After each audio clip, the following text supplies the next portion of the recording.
안녕하세요. 박찬웅입니다. 반갑습니다. 네, 100명 가깝게 이렇게 성경 연구하기 위해서 목회자, 교역자들이 이렇게 이 더운 여름에 모여서 공부하신다는 게 참 대단합니다. 열정이 느껴지고 또 저도 열심을 다해서 강의해야겠다 이런 생각으로 준비를 했어요. 어, 네, 오늘 지금 여러분들이 갖고 있는 자료집, 그 자료집을 중심으로 말씀을 드릴 텐데 저는 그 자료집을 보는 게 분량이 굉장히 좀 많은 편입니다. 그래서 제가 오늘 강의하는 방식 내지는 이런 의도 이런 것은 오늘 2시간 정도의 신약 강의를 통해서 뭐 신약에 대한 모든 것을 다 알 수는 없고 하는 것이 당연하기 때문에 여러분들이 집으로 돌아가셔서 이제 자료를 보면서 이런 내용이 있구나 좀 더 자세하게 들여다보실 수 있도록 그 자료를 제가 글로 풀어서 이렇게 써놔서 여러분들이 나중에 활용할 수 있도록 그렇게 작성을 했기 때문에 이 강의록을 다 그냥 쭉 읽는 그런 방식의 강의가 되지는 않겠고 중요한 부분만 좀 지적드리면서 스킵하면서 넘어가는 그런 시간을 갖도록 할 거예요. 그래서 여러분이 갖고 계신 그 끝쪽에 보시면 제일 앞에 1번 신약 성경 주석을 위한 준비물 이렇게 돼 있어요. 그래서 그게 세 파트입니다. 첫 번째 파트는 앞에 이익상 목사님께서도 말씀하셨겠지만은 성경 주석을 할 때 기본적으로 어떤 루틴을 거쳐야 된다. 혹은 어떤 루틴이 자기 몸에 익어야 된다 하는 것들을 좀 말씀을 드릴 거예요. 그래서 그 부분은 좀 간략하게 좀 그림을 보여드리면서 이렇게 넘어가게 될 것이고, 그래서 그 다음 페이지가 10페이지까지가 첫 번째 파트고요. 두 번째 파트 10페이지를 넘기시면은 신약 성경 주석 방법론 이해. 그래서 제목 자체가 굉장히 딱딱하고 좀 지루하게 들리실 텐데요. 이것은 이제 뭐냐면 우리가 성경을 중심으로 설교를 하려면 일단 주석을 해야 된단 말이에요. 그러니까 주석을 해야 될 때 그냥 아무렇게나 해석하는 것이 아니라 어떤 전통적인 방법, 학문적인 방법 이런 것들을 통해서 제 주석을 하게 되는데 아마 여러분들이 다 신학교 때 이미 한 번쯤 다 들어보고 뭐 읽어보신 그런 내용들일 거예요. 그래서 전통적으로 이렇게 뭐 역사, 양식 비평, 편집 비평, 사회학적인 비평 이렇게 이런 말들이 하는데 이것은 역사 비평이라고 합니다. 그래서 역사 비평이라는 말은 단순히 역사적으로 이것은 사실이다 아니다 이걸 구별하는 것이 아니라 이 본문이 어떤 역사적 배경에서부터 해서 시작되어서 어떻게 형성돼서 원래는 어떤 중심적인 메시지를 갖고 있는가 하는 거를 이제 파악하고자 하는 그런 방법론이에요.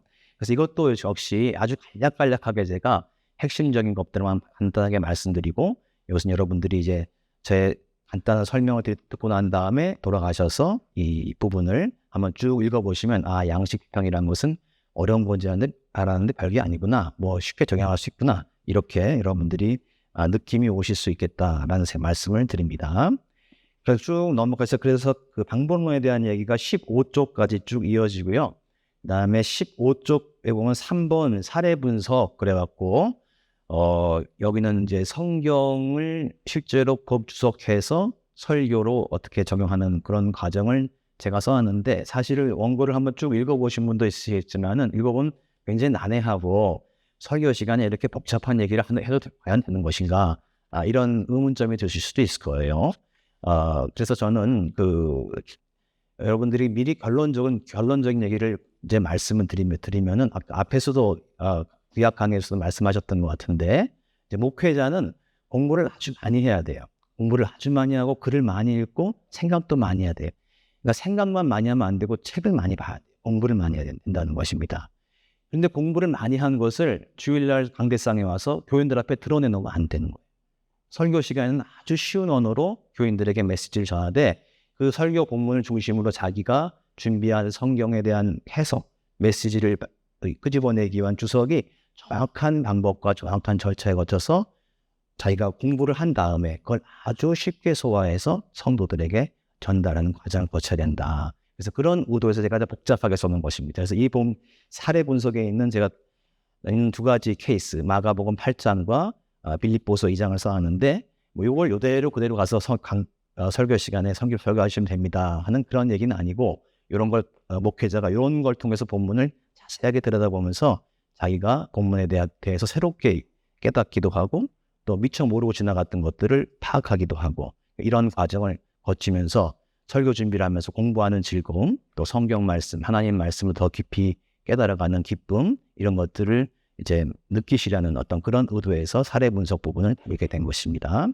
이렇게 세 파트를 하게 될 것입니다. 세 파트를 하게 되고 아까도 그랬던 것처럼 휴식 없이 쭉 할 수도 있고요. 이따 상태 봐서 너무 힘들다 하면 중간에 잠깐 쉴 수도 있겠고, 하지만 하여튼 이 세 파트가 있으니까 여러분들이 중간중간에 졸음이 오시더라도 지금 두 번째 파트 하는구나 이렇게 생각하시고 따라올 수 있도록 이렇게 여러분 잘 파악해 주시면 좋겠습니다. 자, 다시 한번 9페이지로 들어가시면은 9쪽에 그 서론적인 얘기를 써놨어요. 거기 보면 이제 굵은 글씨로 되어 있는 부분도 있는데 이것은 아마 편집할 때 잠깐 오류가 있었던 것 같아요. 특별히 뭘 중요하게 강조하기 위해서 굵은 것은 아니고 이렇게 교정할 때 이제 표시를 해놓은 건데 제가 지우지 못한 것 같아요. 그래서 일단 이 부분 한번 읽어볼게요. 제가요. 목회자는 자신의 설교에 대한 자신감과 메시지의 확신을 가져야 한다. 성도는 설교를 하나님의 말씀으로 여기면서 생명의 양식으로 받아들이기 때문이다. 너무 당연한 얘기죠. 그래서 여러분들이 이런 세미나를 들으시면은 좀 막말로 해서 죄송한 말씀이지만은 내가 모르는 게 너무 많았구나. 내가 좀 무식한 목사였구나. 이런 생각이 들 수도 있는 거예요. 그거는 공부한 사람이 저도 마찬가지입니다. 그래서 그거는 이제 공부하는 사람으로서는 항상 새로운 정보를 접하게 되면은 자기가 몰랐던 것을 알게 되고 하는 것이 당연한 얘기지만은 설교자가 된다는 것은 특수한 신분이 되는 거예요. 일단 똑같은 내가 설교하지만은 여기 앉아있는 성도들은 하나님의 대리자가 설교한다고 생각한단 말이에요. 그러니까 설교자는 그 설교하는 30분, 40분, 50분 그 시간만큼은 자신감을 가지고 정확한 내가 하나님의 말씀을 전한다는 추호의 의심도 가지지 마시고 확실하게 선포를 하시는 겁니다. 두 번째 계속 읽어주면 설교자는 강단에서 뜨거운 마음으로 복음의 핵심을 전해야 한다. 또 자신의 설교가 더 완벽해지고 더 깊어지도록 노력해야 한다. 설교 준비와 전달 과정에서 설교자 자신이 먼저 은혜를 받아야 한다. 이런 경험들은 여러분 다 있으실 거로 생각하는데 저도 마찬가지입니다. 저도 목회를 좀 하면서 설교 준비를 할 때 설교 원고를 쓰는 순간에 마음에 감동이 오고 뜨거워지고 이런 날도 있고 안 그런 날도 있고 그리고 그런 날이 있으면 그런 날은 설교가 꺾게 되더라고요. 근데 별로 감동이 없이 내가 좀 드라이하게 설교 준비가 된 날은 주일 설교가 좀 힘이 빠지고 좀 그런 느낌이 들어요. 여러분들이 어쨌든 설교 준비하는 과정에서 굉장히 아이디어도 많이 생기고 마음이 뜨거워진다 하는 그러한 말씀을 좀 드리고요. 자, 그 다음에 성경에 대한 깊은 이해에서 전하는 설교가 성도에게 더 큰 감동을 줄 수 있다. 이거는 목사님이 말을 잘한다, 재미있게 한다, 아주 좋은 예화를 아주 꼭 맞는 예화를 잘 개발한다. 이것도 중요하지만은 거기에는 굉장히 좀 수명이 좀 짧은 것 같아요. 대신에 성경은 방대하잖아요. 창세기부터 요한계시록까지 목회하면서 창세기부터 요한계시록까지 강해 설교만 해도 다 소화 못합니다. 무궁무진한 정보와 메시지가 강에 들어있기 때문에 성경을 중심으로 설교를 할 때 굉장히 더 깊은 메시지가 전해질 수 있고 다양한 이야기들이 전해질 수 있다라는 말씀입니다. 자, 그 다음엔 읽지 않겠습니다. 어떤 설교를 준비하냐에 따라서 자기 목회자가 자기 개성에 따라서 자유롭게 또 재치 있게 이렇게 할 수도 있지만은 어쨌든 오늘 우리가 세미나 한 것처럼 기본적으로 성경 중심의 성경 메시지에서 나오는 것을 강단에서 내가 오늘의 메시지로 전한다 하는 그러한 목적을 갖고 설교 준비에 힘쓰면 좋겠습니다. 자, 그럼 첫 번째 파트를 하겠습니다. 첫 번째 파트는 제가 파워포인트를 간단하게 중요한 부분들을 좀 준비했는데요. 파워포인트를 좀 전화를 좀 해주시면요. 네. 자, 먼저는 여러분들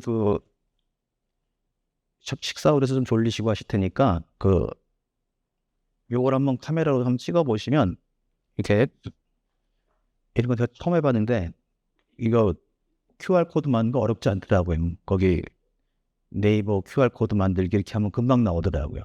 QR코드 만들어서 하는데 여기 보면 어떤 사이트로 들어갈 거예요. 그 사이트 이름이 그 멘티미터라는 사이트가 있습니다.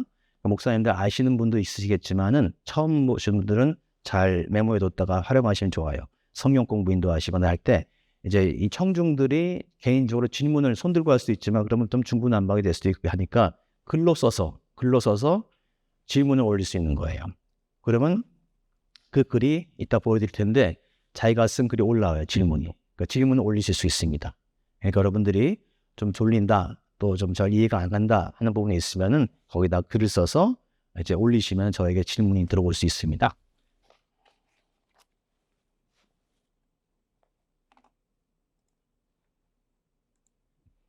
네.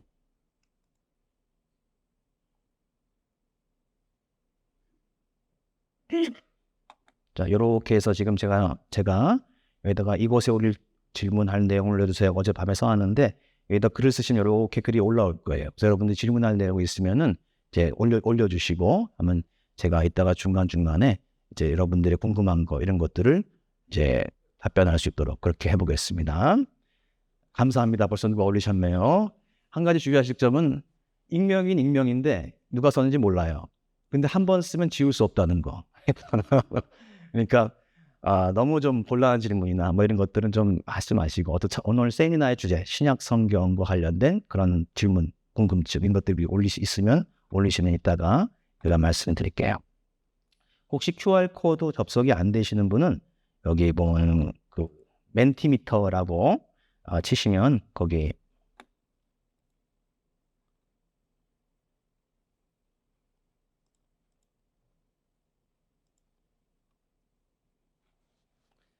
멘티미터라고 지금 코드 요 87844764 이렇게 쓰시면 됩니다. 이걸 메모해뒀다가 좀 다음 좀. 자, 그럼 첫 번째로 넘어가겠습니다. 신약 성경 주석을 위해서 어떤 준비물이 필요한가? 이건 빨리빨리 하고 넘어갈 텐데요.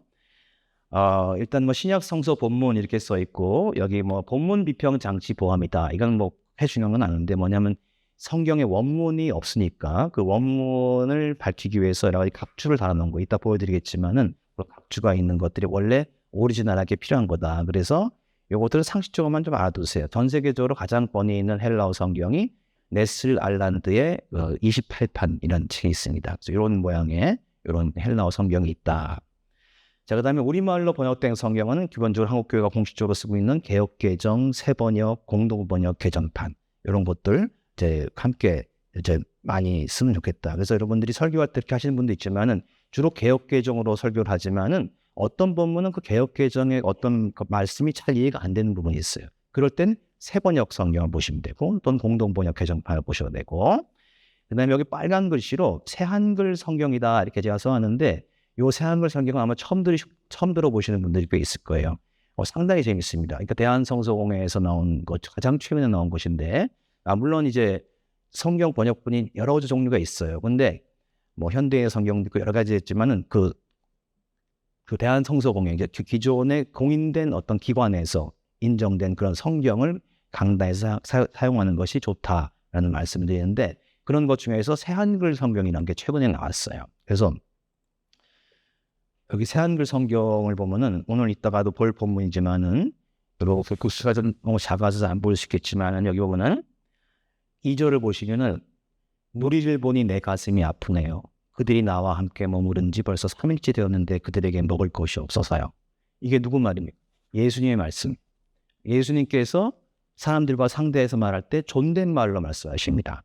존댓말로 말하고 또 이따가도 잠깐 보겠지만은 굉장히 다른 번역으로 번역을 해놨어요. 그래서 굉장히 다른 번역이라서 굉장히 지금 기존의 성도들에게 굉장히 어색한데 요거는 청소년들이나 대학생들 이런 어린 학생들을 타겟으로 번역한 거예요. 그래서 아주 쉬운 말로 번역되어 있고 또 예수님이 너무 권위주의적이고 도합적으로 보이지 않게끔 친근하게 보이게끔 그렇게 의도를 가지고 번역을 해놨어요. 그 다음에 또 하나 중요한 것은 가장 원문에 가까운 거예요. 그러니까 지금 우리가 갖고 있는 개역개정도 원문에 가깝고 그 다음에 새번역도 가깝고 하지만은 가장 최근에 나온 번역일수록 원문에 가장 가까운 참 정확하게 나왔어요. 그런 사례들이 있다가 제가 보여드릴게요. 자, 그래서 이런 그 다양한 성경들이 있다는 거 당연한 것이고 그다음에 요 마지막이가 중요한데 여러분들 뭐 컴퓨터로 작업했을 때 대한성서공회란 홈페이지 아까 잠깐 들어갔던 그 페이지가 홈페이지입니다. 성서공입니다. 그다음에 C3TV 그다음에 이런 그 사이트에 들어가시면은 성경을 이렇게 비교해 봐서 볼 수가 있어요. 나중에 메모해 뒀다가 보세요. 그래서 저도 설교 준비하거나 강의 준비할 때 이걸 자주 사용하는데 이런 것들을 자주 쉽게 활용할 수 있다. 그 다음에 또 이것도 모르시는 분들이 꽤 있을 텐데 그 인터넷 스마트폰 무료 어플 가운데 GNT라고 누르면 헬라어 성경이 나옵니다. 그래서 헬라어 성경 나오면 헬라어 읽을 줄 모르는데요 하면 그 상관없습니다. 쭉 본문 딱 펼쳐놓고 손가락을 누르면 돼요. 손가락을 누르면은 그것이 각 단어의 뜻이 나와 밑에 영어로. 그것을 아주 유용하게 사용할 수 있으니까 여러분들이 이따가는 말씀드리겠지만은 매번 설교할 때 무슨 헬라어를 다 본다, 히브리어를 다 본다 이것은 불가능한 일이겠지만 적어도 어느 부분, 중요한 부분 이런 데서는 그런 걸 찾아볼 수 있도록 이런 것들을 목회자들이 그 자기의 연구 환경에 가까이 쉽게 볼 수 있도록 이렇게 준비해 놓은 게 좋겠다는 말씀을 드리고요. 그 다음에 요건 아까 말씀드렸던 그 헬라어 성경을 보면 이렇게 나온다. 근데 여기 보면 이게 본문이고 위에가 그 밑에 있는 게 각주다. 이걸 본문 비평이라고 합니다. 그래서 요거는 아실 건 없겠지만은 어쨌든 여기 보면 이런 표시들이 돼 있으면서 이 부분에 원래는 어떤 사본에는 이런 게 있다 없다 뭐 이런 얘기를 다루는 것들이에요. 그러니까 여러분들이 전문성 있게 점점 주석서를 보고 나게 되면 이런 얘기들이 나와요. 어떤 본문에는 이런 얘기가 없는데 꽤 사실 가능성이 있다. 뭐 이런 말들이 나오기 때문에 이제 그런 그 학문적인 서적들을 이해하시기 위해서 이런 것들이 필요하다는 것입니다. 자, 그 다음에는 단어 일치도 검색 도서라고 해서 제가 컨코던스라고 써놓은 게 있어요. 2번에. 그래서 컨코던스는 아주 유용하게 사용될 수 있습니다. 그래서 영어로 제가 써놨는데 이렇게 어떤 단어를 넣으면 그 단어가 성경 전체에서 어디에서 사용됐는가 하는 거를 금방 찾아볼 수 있는 그런 한국말로 되어 있는 건 제가 있는지 정확히 모르겠는데 그런 게 필요하고 이게 없으시면 어쨌든 아까 성서공 홈페이지나 이런 데 가면 단어 검색을 할 수 있습니다. 단어 보혜사 그럼 보혜사란 말이 성경에 어디 나오는가 요한복음하고 요한사진밖에 안 나오네 이렇게 알 수 있는 거예요. 그래서 이런 것도 알고 있으셔야 되겠고요. 그 다음에 공관대조서 3번에 공관대조서 시놉시스라고 되어 있는데 여러분 보시기에 우측에 있는 요 책 성종현 교수님이 이제 쓰신 이런 책에 보면은 밑에서 안 보이시겠지만은 예수님이 세례받는 그 장면이 마태, 마가, 누가에 다 나오는데 문구가 어떻게 달라지는가 또 그 어떤 말이 또 추가되어 있는가 그래서 그것이 또 뭘 가리키는가 하는 것들을 한눈에 쭉 볼 수 있는 그런 것이 이런 공관대조서가 되겠습니다. 그래서 지금 말씀드리는 그런 자료들이 사실은 목회자의 연구실에 꼽혀 있어야 된다 이런 얘기입니다. 기본적으로는. 자, 그 다음에 또 4번에 헬라어 사전 넘어가겠고요. 5번에 신약 용어 사전이 있습니다.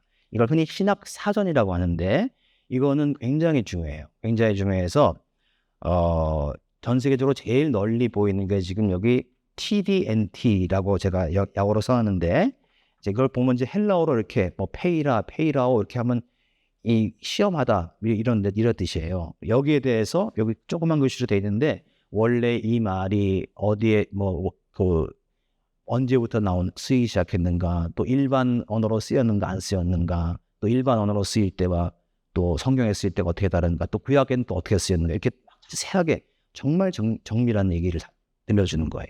그래서 우리가 어떤 설교할 때 어떤 단어를 가지고 설명을 하게 되는 경우가 꽤 있습니다. 그럼 그 단어에 대해서 설명할 때 이 신학 사전을 근거로 해서 설명하는 것이 가장 정확하고 안전한 그런 설명이 된다는 거예요. 그 다음에 이게 지금 TDNT라는 그런 그 신학 영어로 된 그런 신학 사전이고요. 그 다음에 요거 앵커 바이블 딕션이라고 해서 ABD라는 게 있어요. 그것도 영어로 되어 있기 때문에 이제 좀 CD나 이런 것들도 있을 거예요. 그 다음에 뭐 TRE 또 독일어로 된 거 이런 것들도 있고 자 그 다음에 이런 것들 여러분들 관심이 없겠죠. 영어로 되어 있고 독일어로 되어 있으니까 언제 보고 있냐. 한국말로 된 것 중에서는 꽤 오래됐지만 이 기독교 대백과 사전이 아주 좋아요. 기독교 대백과 사전이라고 아주 오래되긴 했지만은 이 책이 왜 좋냐면은 이 책의 내용들이 대부분 저명한 외국자들이 쓴 것을 번역해 놓은 것들이에요. 그래서 아주 유용한 됩니다. 그래서 기독교 대백과 사전이 좀 있고, 자, 그 다음에 좀 컴팩트하게 짧게 쓰여진 사전도 있어요. 그래서 IVP 성경신학 사전, 요것이 꽤 많이 팔립니다. 뭐 가격도 5만 원인가 정도 하고, 그래서 여기 보면 아주 모든 단어가 다 나오지 않지만 성경에서 사용된 중요한 신학적인 용어들을 쭉 설명하고 있는 것들이 있습니다. 이런 것들을 갖고 있으시면 좋다는 말씀드립니다. 자, 그 다음에 마지막으로 이제 책들을 봐야 된다. 책들을 보는데 이제 가장 기본적으로 주석서가 필요하겠죠. 주석서가 중요하고, 그 주석서 이전에 어떤 개론책이나 학술 서적들을 보면 좋은데, 여러분들이 많은 목회자들이나 이런 분들이 어떤 책을 봐야 되는지 한 것만 딱 찍어주세요. 이런 분들이 꽤 많아요. 그럴 때 상당히 좀 난감한 면이 있는데, 대체로는 출판사를 보시면 좋습니다. 그러니까 정평 있는 출판사, 뭐 대한기독교세계랄지, 뭐 한국신학연구소랄지, 또 뭐 이렇게 뭔가 좀 학술적인 서적들을 쭉 출판해온 그런 책들을 서점에서 나온 것들을 출판사에서 나온 것들을 보면 좋고요. 그러니까 신약 개론 책들을 넣어서 전 세계적으로 가장 널리 읽힌 책이 바로 이 책이에요. 신약성서 어떻게 읽을 것인가. 그래서 펀첼만 린데만이라고 하는 사람이 쓴 책이 전 세계 여러 나라로 번역돼서 이제 널리 읽히고 있는데, 이 책이 가장 신약 개론 책으로는 아주 좋고, 이 책만 갖고 있으면 신약에 대한 아주 정확한 정보들을 틀리지 않게 우리가 파악할 수 있는 그런 책이 된다는 것이고요. 그 밑에 보면 빨간 글씨로 2024년 하반기 출판 예정인 감리교 신약개론 책이 있다. 그래서 KMC에서 출판된 예정인데, 그래서 지금 목원협성 감신의 신약 교수님들이 토탈 6명이 있는데, 저를 포함해서 6명이서 이제 신약개론 책을 쓰고 있어요. 그래서 올 하반기에 나올 것입니다. 그래서 나오게 되면 그 책을 참조해서 여러분들이 사용하시면 좋을 것 같고요.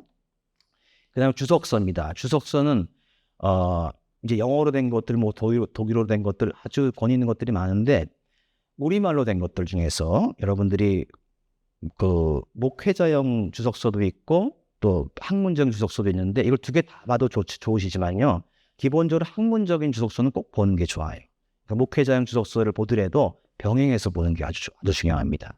그래서 그 우리말로 된 주석서 가운데에서는 예를 들어서 대한기독교서회에서 나온 것이 있어요. 한 10년 넘게 다 됐는데, 이것도 우리나라 학자들이지만은 저명한 학자들이 학문적인 공부를 하는 분들이 쓴 것이기 때문에 정확한 정보를 파악할 수 있는 그런 책들이다 하는 것이고, 그 다음에 이제 연세신학 100주년 기념 주석서라는 게 또 책에 나온 게 있습니다. 그래서 제가 쓴 책을 여기다 소개하는데, 어떤 이런 책들을 그 시리즈 보면 이것도 역시 국내 학자들이지만 꽤 권위 있는 학자들, 그 다음에 신학적으로 검증된 학자들이 쓴 것이니까 정확한 내용을 볼 수 있고, 근데 번역서로 된 것 중에서는 WBC라는 것이 WBC, 여기 워드 비블리컬 코멘터리, 줄여서 WBC라고 하는데, 권투 뭐 이런 WBC가 아니고요, 이 주석서 시리즈에 아주 유명한 겁니다. 그래서 이거 전 권이 다 번역되어 있어요. 그래서 이런 주석서를 갖고 있으면 좋겠고요. 자, 그 다음에 좀 오래된 책이긴 하지만 국제성서 주석이라고 있습니다. 국제성서 주석. 이건 아주 좋은 책이에요. 아주 좋은 책이고 굉장히 세계적으로 유명한 학자들이 쓴 책인데, 옛날 우리 신학자들이 아주 힘겹게 번역해 놓은 그런 책입니다. 그래서 이런 주석서도 갖고 있는 거. 그 다음에 여기 보면 서울신학대학교 100주년 기념성서 주석 이런 게 있어요. 그래서 각 대학마다 뭐 장신대도 그렇고 서울신대도 그렇고 그렇게 그 신학대학 출신 학자들이 이제 쓴 주석서들도 제가 보지는 않았지만은 박사학위가 있으신 분들이 쓴 것이니까 꽤 괜찮을 것 같아요. 그래서 이런 주석서들을 참조하면 좋겠다라는 말씀까지 해드리겠습니다. 자, 그럼 다시 이제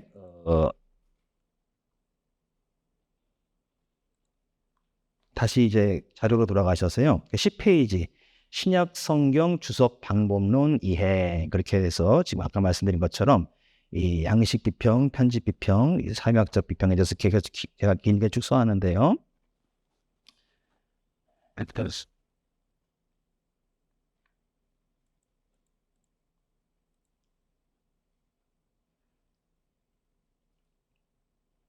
자, 여기서 제가 길게 쓴 내용의 핵심적인 내용은 성경 본문의 원래 의미를 파악하는 게 중요하다. 성경 본문의 원래 의미란 게 뭐냐? 뭐 예수 그리스도께서 구원자시고 우리를 위해서 십자가 보혈을 흘리셨다. 뭐 이거 아니겠습니까?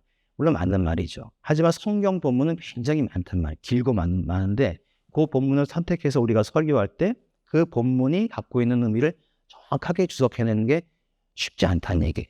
그래서 그 성경 본문 말씀을 해석할 때 어떤 본문은 쉽게 해석되기도 하지만 어떤 본문은 좀 난해하기도 하고 또 어떤 본문은 우리가 모르고 지나가기도 하고 뭐 이런 것들이 꽤 있다는 얘기입니다. 그래서 그런 것들을 우리가 정확하게 알아둘 필요가 있다는 거예요.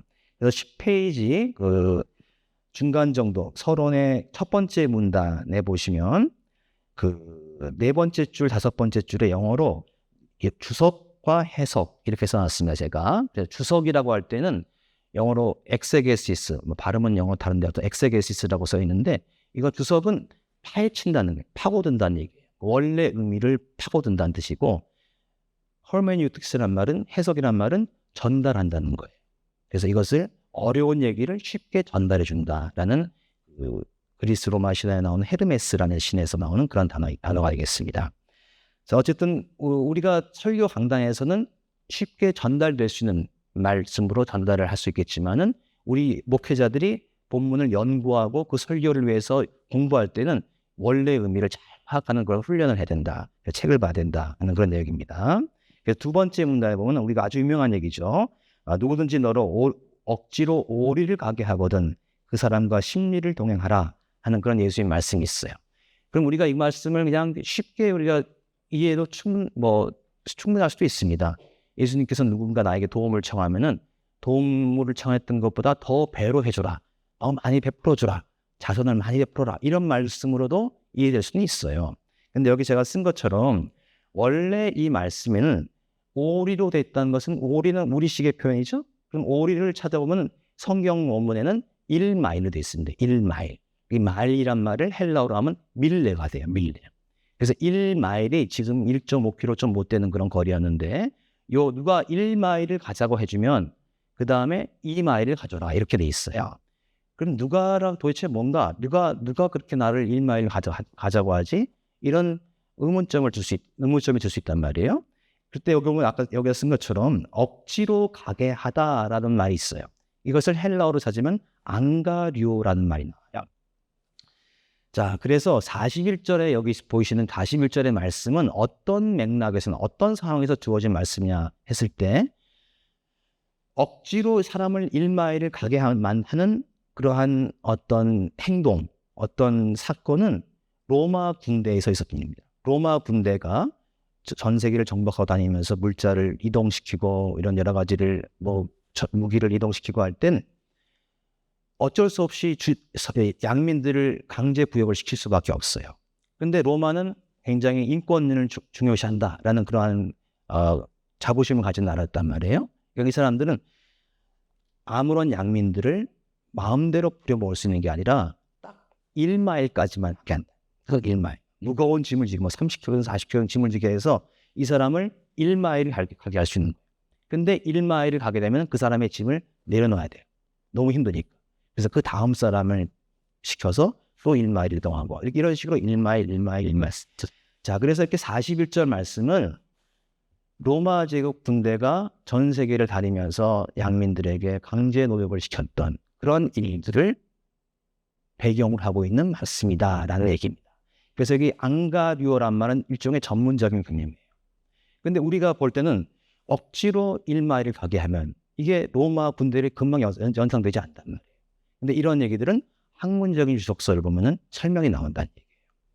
자, 그렇게 되면은 저도 이제 이 본문을 가지고 그렇게 해서 아주 쉽게 설교에 적용해 보지는 못했지만은 예수님께서 그냥 남이 부탁하면 잘 도와줘라 이런 말씀을 하고 마신 게 또 아니란 얘기예요. 거기에는 뭔가 로마 제국이 지배하고 있는 어떤 그런 비참한 현실이 반영돼 있고 또는 로마 제국이라고 지금 유대인들은 로마의 식민지고 로마는 우리를 지배한 지배자인데 오히려 지배자를 우리가 더 도와준다. 우리가 지배자보다 훨씬 더 낫다라는 어떤 자의식이라고 할까? 어떤 자존감이라고 할까? 이런 말들이 또 여기에 녹아있는 것일 수 있고 하는 그러한 얘기들이 좀 있다는 것입니다. 그래서 그런 내용들을 제가 거기다 써놨으니까 쭉 보시고요. 그 다음에 2번으로 가시면은 양식 비평이라고 나오는데요. 이 양식 비평은 굉장히 복잡한 얘기들이 나오지만은 우리가 양식 비평 이런 말을 신학책을 통해서 읽어보신 분들은 아마 좀 부정적인 느낌을 갖는 경우가 있을 거예요. 왜냐하면 양식 비평이라는 것은 기본적으로 성경 말씀이 다 조각조각 나 있는 건데 모은 거였다. 그리고 조각조각 나 있는 그 말씀들이 모인 게 복음서고, 그러다 보니까 이 예수님의 정확한 정보를 알 수가 없는 것이다. 그냥 지금 남아 있는 것만 알 수 있는 것이다. 이런 식으로 부정적으로 해석하는 경우도 있었어요. 그런데 그렇게만 볼 것이 아니라 양식 비평이 굉장히 상당히 은혜롭게 볼 수 있는 것인데, 두 번째 문단에 보시면은 성경 말씀이라는 것이 맞다. 조각조각 되는 것들이 모아진 것이 맞다. 그런데 예수님의 말씀이 전체 분량이 100이었다고 하면은 100 가운데 무슨 10개만 전해진 게 아니라는 거예요. 오히려 꽤 많은 양이 보존되었고, 그 말씀이 인간의 예수님이 돌아가시고 부활하신 다음에 10년 지난 다음부터 보존되기 시작한 것이 아니라 그 사후 부활 직후부터 계속해서 구전으로 보존되어서 지금까지 성경 말씀은 보존되어 있다는 거예요. 그러니까 최초의 마가복음서가 마가복음서라고 하지만은 마가복음서를 보통 비평적인 학교에서는 70년에 기록됐다고 봅니다. 그러면 예수님이 부활하신 다음에 40년 후에나 복음서가 기록되어 있으니까 이게 너무 갭이 큰 거 아니냐 이렇게 보겠지만은 양식 비평에 따른 그렇지 않다. 그 구전의 40년 기간 동안에 꽤 정확하게 예수님의 말씀들이 잘 보존되어 있다라는 그런 얘기입니다. 자, 그래서 여기 양식 비평의 사례를 제가 딱 하나만 써왔는데요. 데살로니가 전서에 보면 1장 9절 10절 지금 제가 써놓은 요 말씀이래요. 여기 제가 자료에는 제가 삭제를 했는데 메모해 두시고 보시면은 여기 바울이 데살로니가 교회 사람들에게 편지를 쓰면서 데살로니가 교인들을 칭찬해 줍니다. 칭찬하면서 지금 바울과 바울 일행이 지금 온 세상을 다니면서 선교 활동을 하면서 뭐를 말하고 다니고 있는가를 얘기하는 게 바로 이 얘기입니다. 그래서 보면 여기 너희가는 데살로니가 교인이겠죠. 그래서 그러니까 이방인이었던 데살로니가 교인들이 우상을 버리고 하나님께로 돌아왔다. 그리고 살아계시고 참되신 하나님을 섬겼다. 그 다음에 죽은 자들 가운데 다시 살리시니 그의 아들이 하늘로부터 재림하실 것을, 이 일이 나온단 말이에요. 그럼 요거를 개념으로 딱 정리하면 어떻게 되냐면은 우상을 버리고 참다운 신 하나님이 왔다. 이게 우상을 버렸다 하는 게 첫 번째고, 두 번째는 예수의 죽음과 부활입니다. 그 다음에 세 번째는 예수님의 재림에 대한 소망이에요. 요 세 가지를 양식 비평에서 뭐라고 하냐면은, 이거는 바울이 지금 데살로니가서를 쓰면서 바울의 머릿속에서 있는 말을 그냥 아무렇게나 쓴 게 아니라 바울 당시와 바울 이전부터 이방인들 교회를 다니면서 설교했던 그 내용의 설교문의 요약집이라는 얘기죠. 물론 그걸 어떻게 100% 확신할 수 있습니까? 라고 하겠지만 아까 말씀드린 여러 가지 신약 개론책이랄지 학문적인 책들에서는 데살로니가전서 1장 20분 9절 10절 말씀이 아주 중요한 말씀. 그래서 뭐냐면은 우상을 섬겼던 사람들은 이방인들은 100% 우상을 섬기는 삶이란 말이에요. 근데 그 과거의 우상을 그 1세기에 신앙생활을 했던 이방인들의 삶 속에서는 우상을 섬길 수 있고 말고의 선택이 있는 게 아니에요. 우상을 섬기지 않으면 못 사는 세상에 살았던 거예요. 지금 우리가 친구랑 약속 잡으면 스타벅스에서 만나자 이렇게 할 수 있겠지만은 고대 시에는 그런 게 없었습니다. 고대 시대에는 사람들이 모이는 장소가 아폴로 신의 신전이었고, 사람들이 와서 밥 먹는 장소가 제우스 신을 섬기는 신전이었고, 거기가 사람들의 회합하는 장소였다. 우상을 퇴거할 수가 없는 현실이었단 말이에요. 그런데 그런 우상을 버리고 하나님 믿어야지, 예수 믿어야지 하고 돌아온 그 이방인들은 자기 인생을 버리고 예수를 믿겠다는 사람들이 아니에요. 그래서 이 사람들에게 계속 그걸 얘기해 줘야 된다. 끊임없이. 너희가 정말로 우상을 버리고 하나님께 돌아왔구나. 잘한 일이다. 다시 돌아가면 안 된다. 이걸 끊임없이 처음 강조하는 거예요. 자, 만약에 유대인들에게 이런 설교를 했다. 그러면 안 맞겠죠?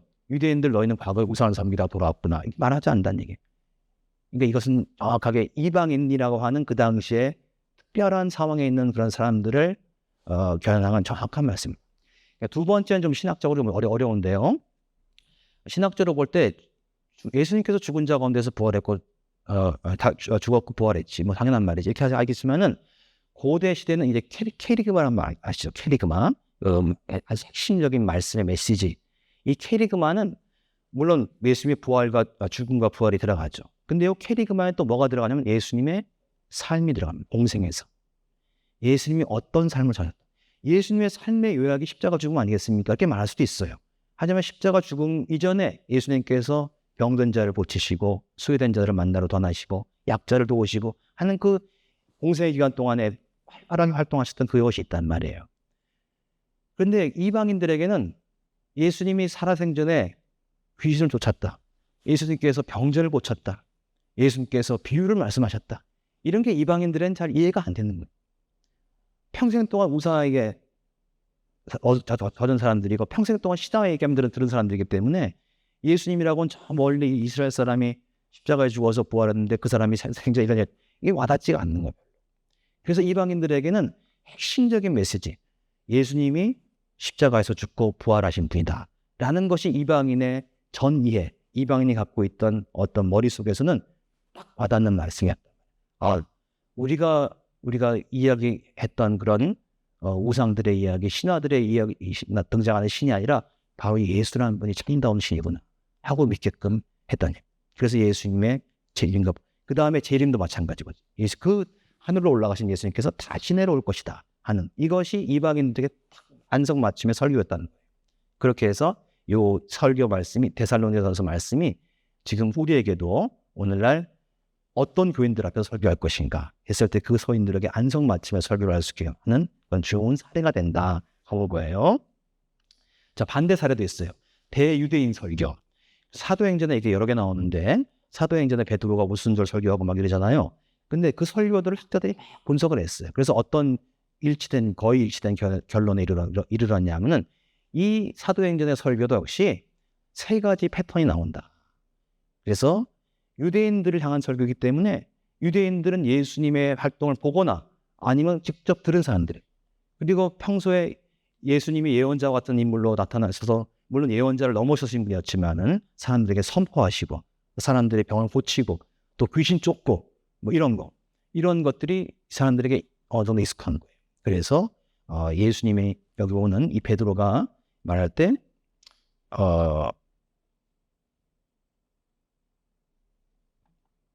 여기 22절 보시면 나사렛 예수로 큰 권능과 기사와 표적을 행하셨다. 이 권능, 기사, 표적 이것이 다 기적을 가리키는 거의 비슷한 말씀들인데 어쨌든 예수님의 공생의 가장 놀라운 특징이 이런 권능과 기사와 표적을 행하신 거. 이것을 선포했을 때 유대인들은 딱 와닿는. 유대인들은 계속 누군가를 기다렸어요. 메시아를 기다리거나 엘리야와 같은 사람. 왜 엘리야를 기다렸겠어요? 엘리야가 예언자 가운데서 능력에 보여준 사람이었다. 그런 사람인데 진짜 예수님이 탁 나타나셔서 보여줬단 말이에요. 그러니까 유대인들에게는 바로 예수님이 그런 능력을 가지신 분으로 왔다라는 것이 말씀이 탁 머릿속에 들어오게 되죠. 그 다음에 조금 디테일한 얘기지만은 여기 오는 22절에 보시면 여기 밑줄 치면 하나님께서 이렇게 돼 있죠.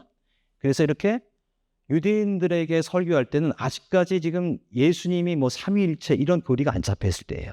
그러니까 유대인들은 예수님이 부활하셨다, 예수님께서 하나님의 아들이다, 이것은 와닿긴 하지만은 그래도 하나님은 한 분이다, 하나님이 유일하신 분이다, 이것을 아직 교리적으로 완전하게 벗어나지 못했어요. 그래서 유대인들의 설교할 때는 유일신 하나님께서 다 하신 거다. 그래서 예수가 부활하셨다. 그러니까 예수님이 주어해서 예수가 부활하셨다는 말은 거의 안 나옵니다. 안 나오고 하나님이 예수를 죽은 자들 가운데서 일으키셨다, 살리셨다. 이게 하나님이 주어 나오는 거예요. 그래서 이것이 유대인들에게 그 당시에 아직까지도 유일신 신앙, 하나님 중심 사상에 있었던 유대인들을 향한 말씀이다. 자, 그 다음에 25절 보시면 뭐냐면 구약 성경을 인용하는 거예요. 그래서 예수님의 이 사건이 그냥 갑자기 떨어진 게 아니다. 하늘에서 이미 옛날부터 시편에 나온 말씀이 성취됩니다. 어떤 성경에 나온 말씀이 한치다. 그래서 성경 말씀을 인용해요. 뭐 요엘이 한 말이 남사칠. 그 다음에 마지막 38절에서 너희가 회개하면서 예수의 이름을 세받라, 너희가 예수의 이 사람이 되라 하는 말씀으로 메시지. 이렇게 해서 사도행전에 보면은 이렇게 유대인들을 향한 설교 양식이 딱 이렇게 포맷이 있었다 하는 것을 이제 물찬할 수 있는 이제 그런 본문이라는 얘기입니다. 그래서 그런 여기 양식 비평에서 제가 써놓지는 않았지만은 하여튼 이 성경에서 원래 오리지널하게 전해졌던 설교 말씀이 뭐냐 하는 그런 내용들을 우리가 잘 파악할 수 있는 그런 사례들이 있다는 것을 소개해드리고요. 자, 그 다음에 편집 비평은 좀 복잡한 얘기긴 한데 이것은 목회자님들께서 하시는 분들도 있고 안 그러시는 분들도 있는데 일단 다 쉽게 말하면 이런 거죠. 이제 복음서에 4개가 있는데 이 4개의 복음서에 똑같이 다 나온 걸 사중복음이라고 해요. 사중전승이라고, 사중전승. 4개 다 나와요. 그런 게 의외로 몇 개 안 됩니다. 뭐 오병이어기죠. 뭐 이런 거예요. 그 다음에 뭐 3개만 나온 걸 3중전승, 뭐 2개만 나온 걸 2중인데 목회자들이 4개의 복음서를 이렇게 쭉 뭉뚱그려서 합쳐서 아는 것도 중요하지만은 각각을 정확하게 파악하고 있는 게 좋아요. 그래서 4개의 복음서에 어디에 뭐가 나온다 하는 그런 얘기를 아는 게 좋습니다. 나사로 이야기는 어느 복음서에 나오나요? 요한복음에만 나오죠. 나인성 가부 얘기는 성경에 딱 한 번밖에 안 나오죠. 누가복음서에만 나오죠. 삭개오 이야기도 누가복음에만 나오고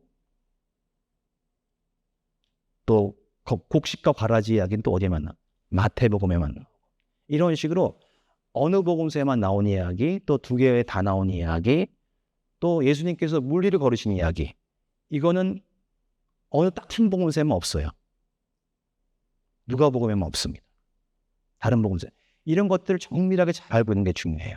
정밀하게 잘 알고 있으면서 또 가장 유명한 산상설교 같은 경우에도 마태와 누가에만 나온단 말이에요. 그럼 마태복음과 누가복음에 나오는데 어떻게 다르게 나오는가? 마태복음 8복이에요. 8복. 1, 2, 3, 4, 5, 6, 7, 8. 8복이 나오고 누가복음에는 4복 4화예요. 4복 4화. 4번의 복을 얘기하고 4번의 저주를 얘기합니다. 그럼 또 달라요. 또 누가복음은 산상설교가 아니고 평지설교고 뭐 이런 식으로 디테일한 부분을 잘 알고 있어야 돼요. 어떤 목사님이 요한복음에서 예수님께서 심한 귀신 들린 사람을 고쳤다, 이렇게 지나가는 말로 했다고 쳐봐요. 그럼 그건 틀린 말이 됩니다. 왜냐하면 요한복음은 귀신 축출한 얘기가 없습니다. 요한복음은 귀신 쫓는 얘기가 전혀 없어요.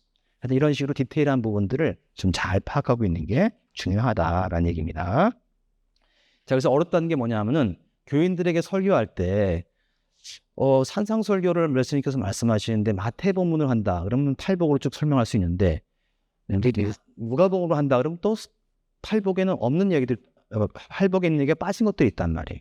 그럼 이걸 어떻게 설명할 것인가 해서 이것을 이게 서로 다른 게 아닌가 해서 좀 곤란하게 생각하시는 분들이 있어요. 근데 이건 간단합니다. 간단하다. 어떻게 간단하냐면 예수님께서 양쪽의 말을 다 하신 거예요. 다 하신 건데 성경 말씀은 있는 얘기를 100%다 받아 적은 게 아니에요. 그 중에서 압축해서 받아 적어 놓은 거예요. 그렇기 때문에 마태복음 기자는 마태복음에 예수님의 산상설교 하신 내용을 쭉 다 적은 게 아니라 그 중에서 길게 적었지만 그 8복을 기준으로 정리한 것이고 누가복음은 4복 4화로 정리. 이런 식으로 설명하시는 게 더 심플하다는 얘기입니다. 자, 그 다음에 여기 자료집에 12쪽, 13쪽, 12쪽 보시면요, 그 편집 비평을 통해서 볼 수 있는 그런 하나의 사례들, 그래서 그 조그만 글씨로 되어 있는 부분 보시면은 그 요한이 잡힌 후 요한이 잡혔으면 그 3개 비교해 놨잖아요. 똑같은 본문이에요. 똑같은 본문인데 왜 누가복음은 이렇게 다르게 나왔을까? 이런 거예요. 만약에 여러분들 누가복음으로 강해 설교를 한다 하면은 하여튼 이런 것들을 밑에 써놨지만은 어쨌든 누가복음서는 성령님께서 예수님이 부활한 이후에야 활약하시는 게 아니라 이전부터 활약하십니다. 그래서 예수님의 공생에 내내 함께 하시는 거예요.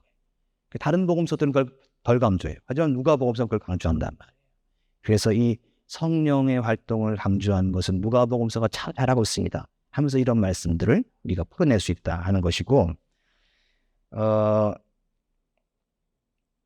그 다음에 좀 이게 여기 쓰진 않았지만 요한이 잡힌 후, 이게 그냥 보통은 넘어갈 수 있는데 신학적으로는 또 굉장히 주석적으로는 중요해요. 뭐냐면은 요한이 잡힌 후 예수가 오셨다, 활동하셨다. 이게 순서가 있잖아요.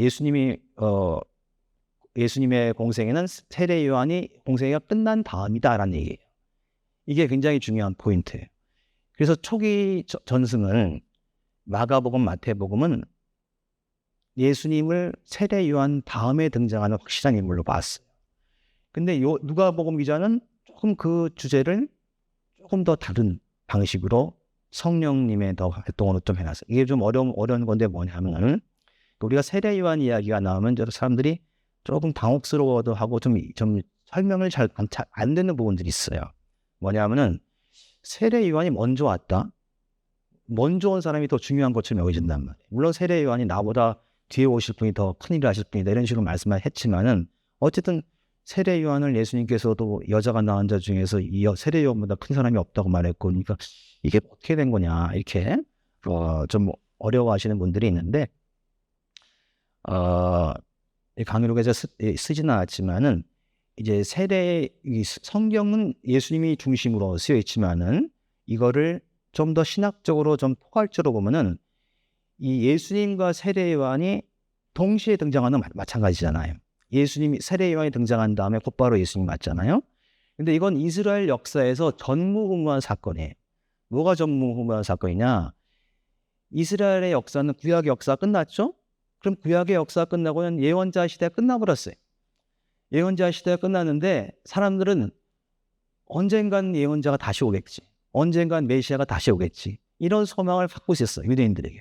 그 소망이 중간기 시간 동안 계속 이어져 왔다는 거예요. 그래서 거짓 예언자들 등장해서 내가 예언자다 등장했는데 넌 아니구나. 이런 사례들이 사기치는 사례들이 여러 번 있었단 말이에요. 그런데 모든 백성이 인정하는 예언자가 딱 등장. 그게 바로 세례 요한입니다. 세례 요한이 정말 예언자가 등장. 근데 지금 우리가 예수님을 메시아 하나님의 아들로 보지만은 그 당시 사람들이 예수님을 예언자로 봤어요. 사람들이 나를 누구라 하냐? 물어서 사람들 뭐랬어요? 예언자 가운데 한 사람이라고 합니다. 했잖아요. 그래서 무슨 말씀이냐면은 이 예언자가 갑자기 등장한 것도 굉장히 하나님의 뭔가 이 계획이 있다. 이런 느낌을 받는 그런 사건이었는데 예언자는 보통 어때요? 예언자 혼자 등장해서 좀 활동하다가 좀 조용하다가 또 예언자 등장 이러잖아요. 근데 예언자가 동시에 연달아 오는 거예요. 이게 이 세례 요한도 등장했는데 금방 또 예수님은.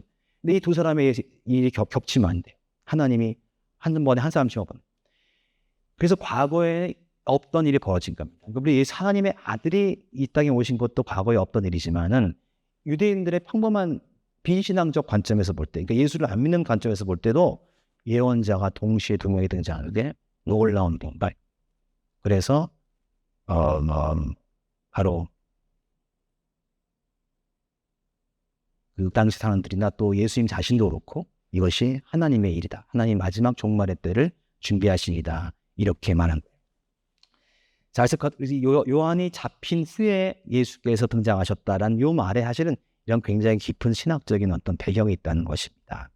자, 근데 어쨌든 누가복음 기자는 그 말을 아예 빼고 신학적으로 중요한 그 얘기를 아예 빼고 더 신학적으로 더 중요하다고 생각하는 그런 성령에 대한 이야기를 넣음으로써 이 모든 역사를 성령께서 인도해 가신다는 어떤 그런 것들을 더 강조하고 있다 하는 것을 우리가 알 수 있다는 얘기입니다.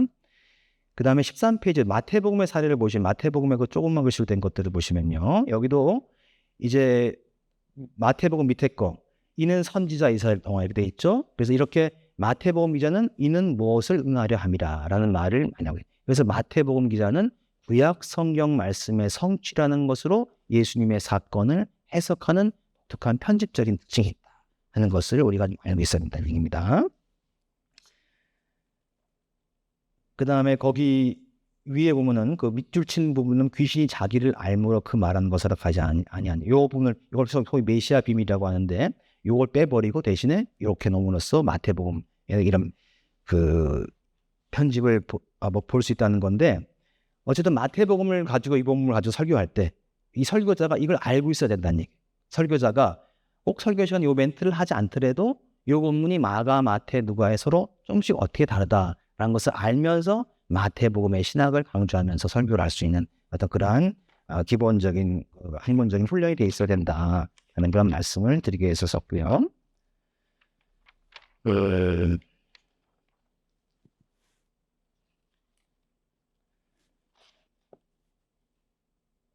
자, 그 다음에 저 하고 싶었는데 잠깐만 여기 여러분들이 혹시 질문 올리신 것들이 있는지 한번 제가 보겠습니다. 한 분 올리셨는데 같은 본문으로.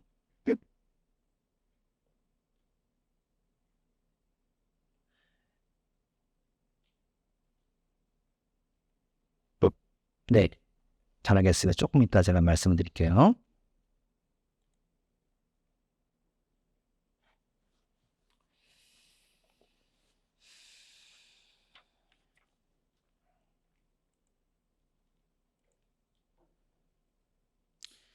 자, 그 다음 4번에 보면 사회학적인 성서 해석이라고 되어 있는데요. 14쪽입니다. 요것도 이제 이 사회학적인 성서 해석은 굉장히 설교에 적용하기가 좀 어려운 부분이에요. 근데 제가 이 양식 편집 사회학적 성서 해석을 설명드린 이유는 아까 처음에 이게 다시 돌아갔을 때 우리가 목회자가 자기의 소양과 학식을 높이기 위해서는 책을 많이 봐야 된다 그러잖아요. 근데 주석서든 뭐든 학술적인 책들에서는 이런 얘기들이 전제로 깔려 있단 말이에요. 그러니까 편집 비평적으로 볼 때 어떻다, 뭐 사회학적 성서적으로 보면 어떻다 할 때 그런 말들이 깔려 있기 때문에 그런 서적들을 이해해서 전문적인 지식을 우리가 함양할 수 있는 그러한 차원에서 이런 내용들을 좀 알고 있어야겠다 하는 의미에서 제가 좀 설명 간단하게 써놓은 것입니다.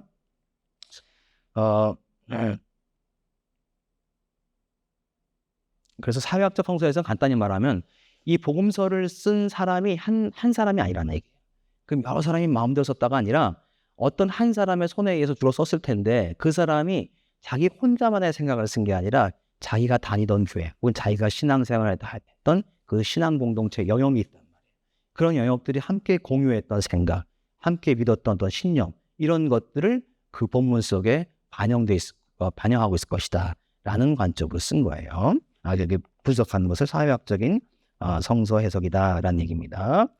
자, 예를 들면은 15페이지라고 하시면요. 15페이지 제일 첫 번째 문단에 보시면은 요한복음 얘기가 나와요. 그래서 이 요한복음 연구에서 굉장히 중요한 부분인데 자, 어떤 얘기냐면 여기 이거 안 쓰면 안 되나?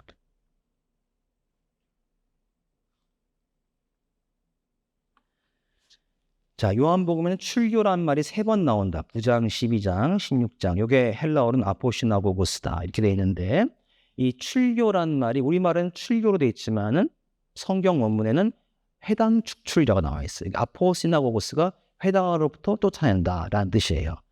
그래서 이제 유대인들의 역사 가운데에서 유대인들이 누군가를 회당에서 더 이상 못 나오게 한다, 출교 처분한다는 결정을 내렸던 적이 없어요.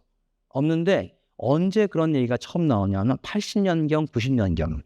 그래서 80년경, 90년경에 이 유대인들이 로마한테 패망하고 나서 얌리아라는 곳에 모여서 회의를 하면서 뭐 이러이러한 사람들 또 그 가운데 예수를 믿는 사람들 이런 사람들을 회당에서 쫓아내자라는 결정을 내리는 그런 있었어요.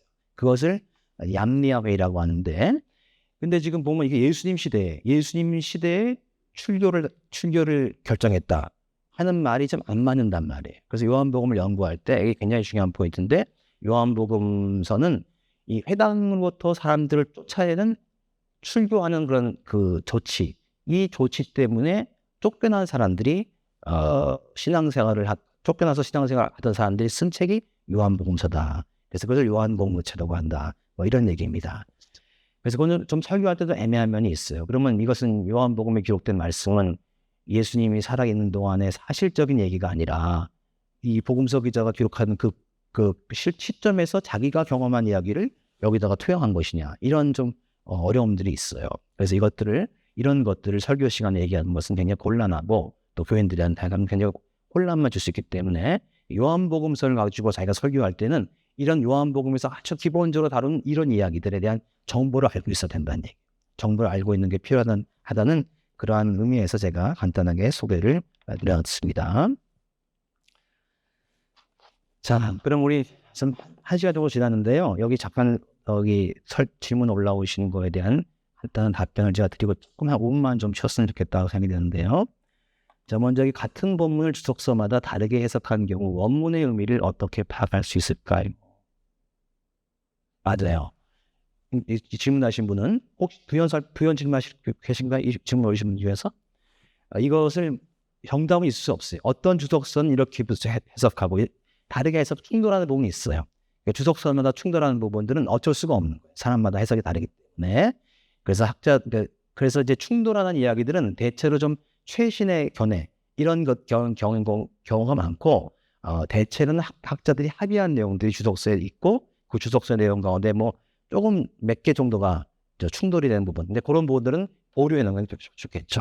이 부분은 이렇게 봐야 된다, 저렇게 봐야 된다 해서 결정을 내리지 마시고 보류하고 이거 그 부분에 대한 정확한 의미는 아직까지 미지수일 수 있다 하는 그런 것들을 우리가 좀 열린 마음으로 받아들이는 게 좋고요.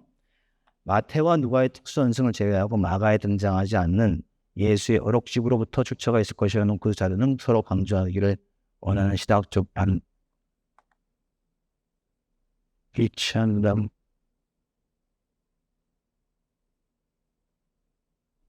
출처가 있을 것이라는 뭐?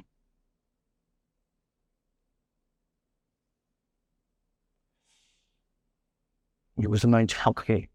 그러니까 마태, 누가의 특수전승이 있죠. 아까 뭐 나인성 과부 이야기 또 뭐 이런 건 특수전승. 근데 그걸 제외하고 이제 마태와 누가의 겹치는 부분, 그걸 이제 어록 자료, 뭐 어록집 혹은 큐 복음서 이렇게 말을 하는데 이제 거기로부터 출처해서 하는 그 자료는 서로 강조하기를 원하는 딱 전체판 반드시 일치한다. 뭐가 일치한다는 얘기는 정확히 모르겠는데요. 자, 어쨌든 이따가 다시 한번 올려줘도 괜찮은데 저 명확하게 이해가 안 되는데 어쨌든 이것도 굉장히 중요한 겁니다. 그 마태복음에만 나오는 특수한 것들이 있어요. 그럼 그걸 쭉 모아보면은 어떤 마태복음서의 특징이 나와요.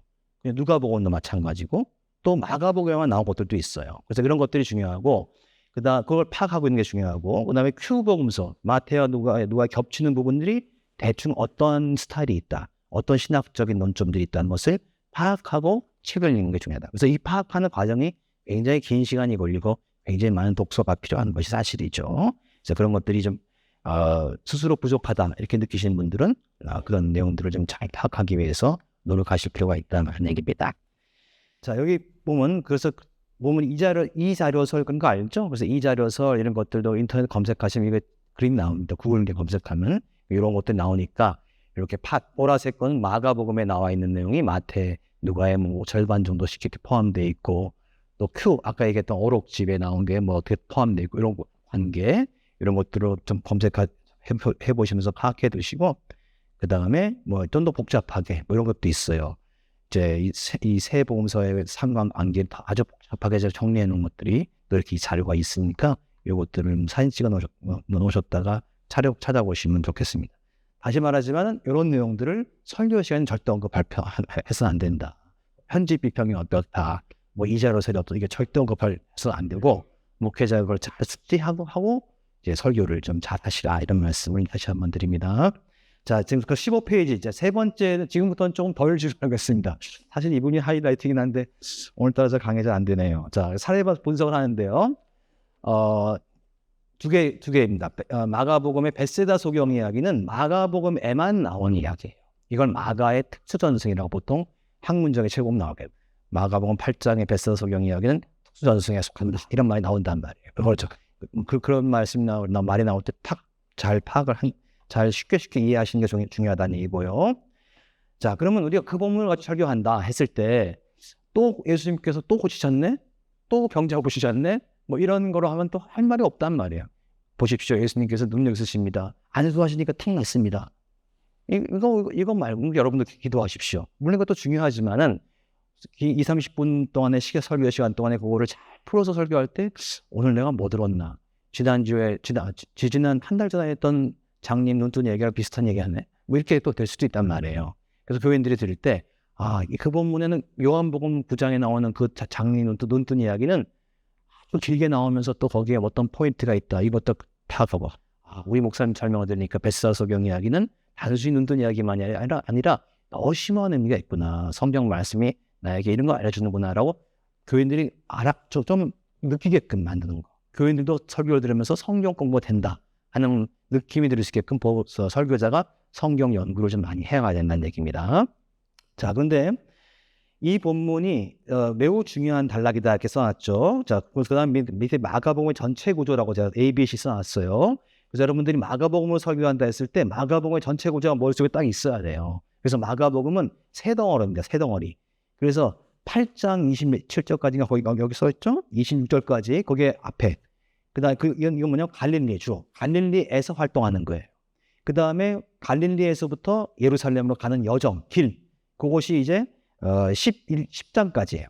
그게 B번이고 그다음에 11장부터 마지막 16장까지가 예수님의 실제 예루살렘에서 보는 게 지리적으로 봤을 때 갈릴리에서는 좋은 일이 발생하고 예수님이 능력자로 활동하지만 예루살렘으로 가서는 전혀 기적을 행하지 못합니다. 예수님께서 순환받고 고통당하는 핍박받는 메시아예요. 그런데 그 중간 과정에서는 서서히 예수님께서 그렇게 영광스러운 능력자에서 고난받는 인자로 바꾸어지게 되는 과정 내지는 어떤 변화의 시그널 이런 것들이 보여준다는 거예요. 그래서 마가복음 이런 식으로 전체 구조가 아주 치밀하게 잘 구성되어 있다는 걸 머릿속으로 알고 있어야 되는 거예요. 그러면서 이 오늘 마가복음 8장 22절로 26절까지 베스다 소경 이야기가 있는 그 위치, 그 본문의 위치 혹은 전후 맥락이라고 하죠. 그래서 모든 본문이 전후 맥락이 다 중요해요. 어떤 단락을 선택해서 설교한다 하더라도 다 그 앞뒤 맥락이 뭔가를 알아야 돼요. 그런데 유난히 더 중요한 단락들이 있어요. 그 전후 맥락이 바로 베스다 소경 같은 본문이에요. 그 베스다 소경 이야기는 뭐냐면은 예수님께서 8장 21절까지 계속해서 병자 고치고 귀신 쫓고 이런 일을 계속 하시는데 갑자기 예수님께서 제자들한테 너희에게 떡이 몇 개 있느냐, 뭐 헤롯의 누룩을 조심하라, 갑자기 이런 말씀하시면서 제자들이 갑자기 혼란스러워요. 예수님께서 왜 그러지? 우리가 떡 한 개밖에 없다고 그러시나? 그러면서 혼란스러워요. 그러면서 이제 예수님이 갑자기 화를 내시면서 제자들한테 너희가 아직도 깨닫지 못하냐, 보지도 못하고 듣지도 못하냐, 이러면서 예수님께서 계속 그 8장 22절 직전의 본문을 보면 제자들을 막 나무라는 장면이 나와요. 그 나무라는 이유가 뭐냐면 내 제자 12제자가 너희인데 너희는 나랑 계속 같이 다녔는데 깨닫지 못한다는 거예요. 근데 이 주제가 갑자기 나오기 때문에 마가복음에서 이상한 거예요. 왜냐하면 마가복음에서 1장부터 제자들이 소명받을 때부터 해서 제자들이 베드로가 깨닫지 못했다, 베드로가 이래 긍정했다 이런 말이 자꾸 나오면 모르겠는데 전혀 안 나와요. 전혀 안 나오다가 갑자기 8장 이 부분에서 제자들이 이상한 좀 깨닫지 못한다고 나와요. 그래서 이것은 뒤에도 설명하겠지만은 마가복음에서 아주 중요한 제자들의 몰 이해라는 주제예요. 제자들의 몰 이해 주제, 이거는 마가복음의 아주 유명한 주제예요. 그러니까 마가복음에서는 예수님을 잡아 죽인 헤롯 당원이나 이런 대제사장들도 나쁜 놈들이지만은 가까이서 예수님 모셨던 제자들이 더 예수를 이해하지 못하는 거예요. 그래서 결과적으로 그 예수를 버리고 도망가는 거예요. 십자가에서. 그만큼 제자들이 예수를 이해하지 못했다 하는 것이 중요한 포인트다 이런 얘기입니다. 자, 그런데 이 본문은 그 본문 바로 다음에 나와요. 베세다 설명이. 근데 갑자기 베세다 이름에 하면서 소경 고친 얘기가 나온단 말이에요. 그래서 이 전후 맥락이 갑자기 이상하단 말이에요. 그리고 아까 제가 A, B, C 세 단락으로 나온다는데 이 A번 단락에 제일 마지막에 위치한단 말이에요. 그러면 이 단락이 위치상 아주 중요한 의미를 갖고 있다라는 것을 우리가 알고요. 그래서 여기 15페이지 아래 보면 단순한 소경 치유 이야기가 아니다라는 단순히 눈먼 사람을 고쳐준 능력을 보여주는 것이 아니라는 얘기. 자, 보통 예수님의 치유 이야기는 공식이 있어요. 뭐 공식이라고 표현하면 좀 약간 불경스럽겠지만은 예수님의 병 고친 이야기를 전달하는 복음서 전승들은 일정한 패턴이 있어요. 그 패턴 중에서 가장 중요한 부분은 예수님의 능력입니다. 예수님이 능력자예요. 예수님이 어떻게 해요? 말씀으로만 낫게 하시고 심지어는 어떨 때는 예수님의 옷자락을 잡아서 낫기도 하고 심지어는 가지도 않죠. 집에 가지도 않았는데 낫게 해요. 수로 보내게 여자 딸. 그걸 원격 치유라고 그래요. 원격 치유. 가지도 않고 나요. 모든 치유는 예수님의 능력이 가장 1번으로 강조되는 거예요. 그런데 베세다 소경만큼은 그렇지가 않다는 얘기예요. 자, 어떤 면에서 그렇지 않냐? 자, 베세다 소경 이야기가 이 예수님의 여러 개의 치유 이야기 중에서 아주 특이한 포인트가 뭐냐면 예수님이 한 방에 고치지 않았다는 얘기. 한 방. 자, 보면 23절 보시면 그에게 안수하시고 무엇이 보이느냐 물었죠. 이것도 이런 케이스가 없어요. 예수님이 딱 안수하고 난 다음에 나왔다 이제 가라. 보통 이렇게 말하지 뭐가 좀 보이니? 뭐 이렇게 말하는 적 없다는 얘기. 근데 여기서는 무엇이 좀 보이냐. 이제 나왔는지 안 나왔는지 물어보겠다는 예수님께서. 그랬더니 자 24절부터 쳐다보면 이르되 이 사람들이 보이나이다 하니 25절. 그래서 다시 안수하시게 됐죠. 그래서 예수님이 뭐 안수해서 고치기도 하고 뭐 말로만 고치기도 하고 여러 케이스가 있습니다. 이건 일정한 패턴이 없어요. 근데 아까 중요한 포인트는 예수님의 능력이라는 거. 근데 예수님이 이 사람을 고칠 땐 2번 고쳤다. 2번 안수했다는 얘기예요. 그래서 왜 2번 안수했을까? 뭐 이런 거 가지고 우리가 설교를 했어요. 이 본문에 대한 아주 스탠다드 해석이에요. 제가 지금 드리는 설교적인 주석 말씀이 스탠다드 말씀이니까 처음 들리게 여겨진데도 이게 스탠다드한 해석이구나라고 좀 받아들여 주시면 고맙겠는데요. 이 16페이지로 보시면요. 자, 16페이지 12제자는 예수의 추종자로 보이나 실상은 깨닫지 못하고 거부하는 자들로 묘사된다. 그러나 이와 대조적으로 벳세다 소경이 참다운 제자다 이런 얘기입니다. 벳세다 소경 이야기 어디 참다운 제자란 말이 나오냐? 안 나오죠? 전혀 안 나옵니다. 근데 가장 중요한 포인트가 뭐냐면 여기 보면 예수님이 2번 안수 받았다니. 그 2번 안수 받았는데 2번 안수 받는 과정을 통해서 이 사람이 어떤 과정을 거치게 되는가가 중요해요. 첫 번째는 이 사람이 아무것도 못 보죠. 그래서 혼자 나오지도 못해요. 그래서 어떻게 돼요? 사람들이 데리고 나오죠. 이 사람을. 직접 자발적으로 나온 것도 아니에요. 사람들이 데리고 나올 정도로 아무것도 못 보는 사람. 그런데 한 번 안수하니까 어떻게 되냐. 쳐다보며 이르되 나무 같은 것들이 이게 잘 안 보인다는 얘기죠. 보이긴 보이는데 잘 안 보이네요. 그래서 이것을 불완전 치유라고 보통 말해요. 불완전 치유. 이게 말이 좀 그래요. 이게 이런 말을 이제 설교 시간에 언급하지는 않는 게 좋습니다. 예수님이 치유했는데 불완전하게 치유했다? 이게 말이 안 되잖아요. 어떻게 불완전하지? 이게 불완전한 치유란 말은 예수님의 입장에서 볼 때 불완전하다는 게 아니라 이 개인, 벳세다 소경 개인의 입장에서 볼 때는 처음에는 완벽하게 망가진 사람이 아무것도 안 보여. 그런데 예수님이 한 번 안수받으니까 조금 보이는 거예요. 자, 불완전한 치유는 조금 보이니까 뭐겠어요? 초보적인 신앙마에서 교회 다니기 시작한 거예요. 그래서 교회 나오기 시작했는데 아직까지 뭔지 잘 몰라요. 찬송은 따라 부르고 설교는 듣긴 하지만. 그래서 불완전. 그다음에 2단계 치유. 2번째 안수를 받아서 이 사람이 어떻게 되냐? 25절 말씀해 보시면 모든 것을 밝히 보았다라고 되어 있어요. 모든 것을 밝히 보았다. 그래서 이게 우리말 이제 뒤에도 설명이 나왔지만은 이게 그리스어로만 봐야지 정확히 그 뜻이 와닿는 거예요.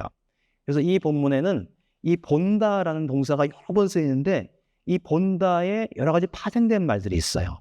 그런데 이 파생된 말 가운데에서 밝히 본다는 말은 가장 센 말이에요. 완벽하게 본다는 뜻이. 그래서 헬라어로 본다란 말을 이 블레포라는 단어고 거기에 헬라어로 n이 들어붙여서 블레포 이렇게 돼갖고 이것이 그 본질 속에 들어가서 본다. 뭐 이런 뜻이 되는 거예요. 그 다음에 그 25절 앞부분에 보시면 주목하여 보던이라고 되어 있죠. 주목하여 본다는 말은 꿰뚫어 본다는 얘기예요. 통찰해 본다. 헬라어로. 룩스루라는 뜻입니다. 그래서 이 사람은 처음엔 아무것도 안 보이는 블라인드 상태였다가 근데 희미하게 보는 상태가 되었다가 그 다음에 꿰뚫어 보게 되었다가 완벽하게 보는데 완벽하게 보게 되었다의 목적어가 중요한 모든 것이 모든 것. 만물이에요. 만물. 그래서 만물을 밝히 보았다는 말도 이 맥락에서 맞지 않는 거예요. 왜냐하면 이 장님이 지금 이제 사람들이 똑똑히 보입니다 이렇게 말하지 않고 만물을 밝히 보았다 이렇게 했다. 만물. 어떻게 이 사람이 지금 그 마을 바깥에 있으면서 만물을 보겠습니까? 그래서 이 사람은 벳세다 소경은 완벽한 신앙의 경지를 한 사람이에요. 그렇다고 이 사람이 무슨 예수님같이 됐다는 것은 아니고 예수님의 참다운 제자가 됐다는 참다운 제자. 그래서 예수님의 참다운 제자가 되었다는 말을 이런 식으로 우회적으로 암시적으로 설명해 놓고 있는 것이 이 벳세다 소경 이야기다라는 것을 많은 주석가들이 이야기하고 있다는 얘기입니다. 자, 그런데 이 부분에 보시면 24절에 쳐다보며라고 되어 있죠? 쳐다보며. 그래서 이 부분이 여러분들이 오늘 좀 기억해 두셔야 될 그런 중요한 포인트인데 자, 쳐다보며 이게 뭐냐면 쳐다본다란 말은 위로 올려다 본다는 얘기잖아요. 그러면 이 쳐다본다라는 말을 헬라어로 찾으면 헬라어로 여기 썼지만 아나블레포라는 말이 돼 있어요. 아나블레포. 17쪽에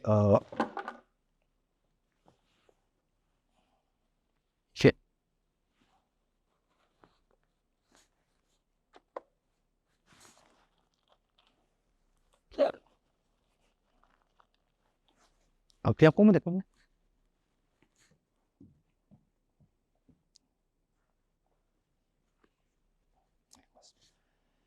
예. 자, 아나블레포라는 단어는 두 가지 뜻을 써요. 그래서 실제로 위로 올려다본다는 뜻도 있고 눈을 다시 떴다, 그러니까 다시 보게 되었다는 뜻이 있어요. 그러니까 그래서 아주 유명한 사례로 삭개오가 나무 위에 올라갔죠. 그래서 예수님께서 삭개오를 쳐다보면서 오늘 내가 너 집에 머물러야겠다. 이때 아나블레포란 말을 써요. 그래서 실제로 위에 있는 걸 쳐다볼 때는 쳐다보다는 말을 쓰는 거예요. 그런데 장님이 등장하는 본문에선 100% 눈을 떴다라고 쓰입니다. 다시 시력을 얻었다라고 쓰여요. 그러면 그 공식에 따른 베스더 소경 이야기에도 어떻게 써야 돼? 24절에서 눈을 다시 떴다라고 써야겠죠? 다시 보게 되었다라고 써야 되겠죠? 그런데 이걸 번역한 사람들에게 제가 물어보진 않았지만은 이게 애매한 거예요. 예수님이 고쳤는데 다시 보게 되었는데 잘 안 보이는데 이렇게 하는 게 좀 이상한 거예요. 이제 번역이. 그래서 또 고민을 한 거예요. 고민을 해서 요거는 그냥 다시 보다라는 말을 쓰지 말고 그냥 쳐다보다로 쓰자라고 해서 이것을 바꾼 겁니다.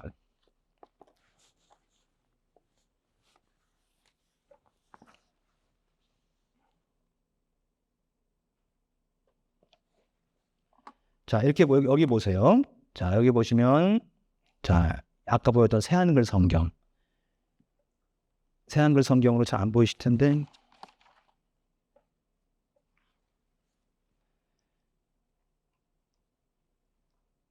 자, 22절, 24절 보시면 그 사람이 다시 보게 되어 대답했다. 그래서 있죠? 다시 보게. 번역 고쳐놨어요. 이건 다시 보게 된다로 써야 된다. 그래서 여기 각주를 클릭해 보시면 또는 우러러 본 후에라는 말로 각주를 달아놨어요. 그래서 개역 성경이나 세번역 전부 다 이것을 다시 보기를 하지 않고 쳐다보더라. 그래서 예수님의 치유 능력이 의심받을까봐 그냥 쳐다보다로 했고 다시 보다란 말을 번역을 하는 거예요. 근데 마가의 복음의 신학의 입장에서는 이 부분에서만큼 예수님의 치유 능력이 중요한 포인트가 아니에요. 예수님의 중요한 포인트가 아니란 말이 좀 이상하지만은 예수님이 병자를 낫게 할 만큼 능력이 있다는 능력 있는 부위라는 그 주제 외에도 이 병자 자신이 주인공인 거예요.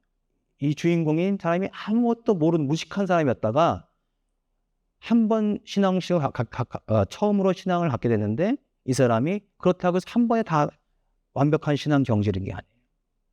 그래서 우리 감리교식은 뭐예요? 성화의 과정.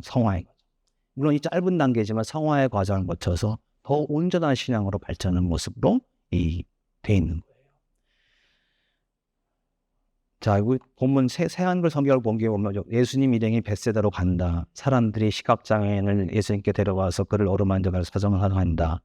24절 데려나와. 이게 이상하죠, 그죠? 그래서 이건 지금 제가 제안을 했으면 다르게 하자고 했을 텐데 이건 아마 원래 성경을 읽다 보면 헬라어로는 현재 그 역사적 현재형이라고 있어요. 그러니까 옛날 이야기인데 현재 시제로 표현한 것들이 있어요. 그걸 그대로 번역한 것 같아요. 그래서 이게 원래는 현재로 돼 있지만 그냥 그 과거로 번역한 게 더 나은데 아무튼 이 새한글 성경을 굉장히 원문에 충실하게 번역하려고 노력한 성경이라서 제가 강력하게 추천드립니다.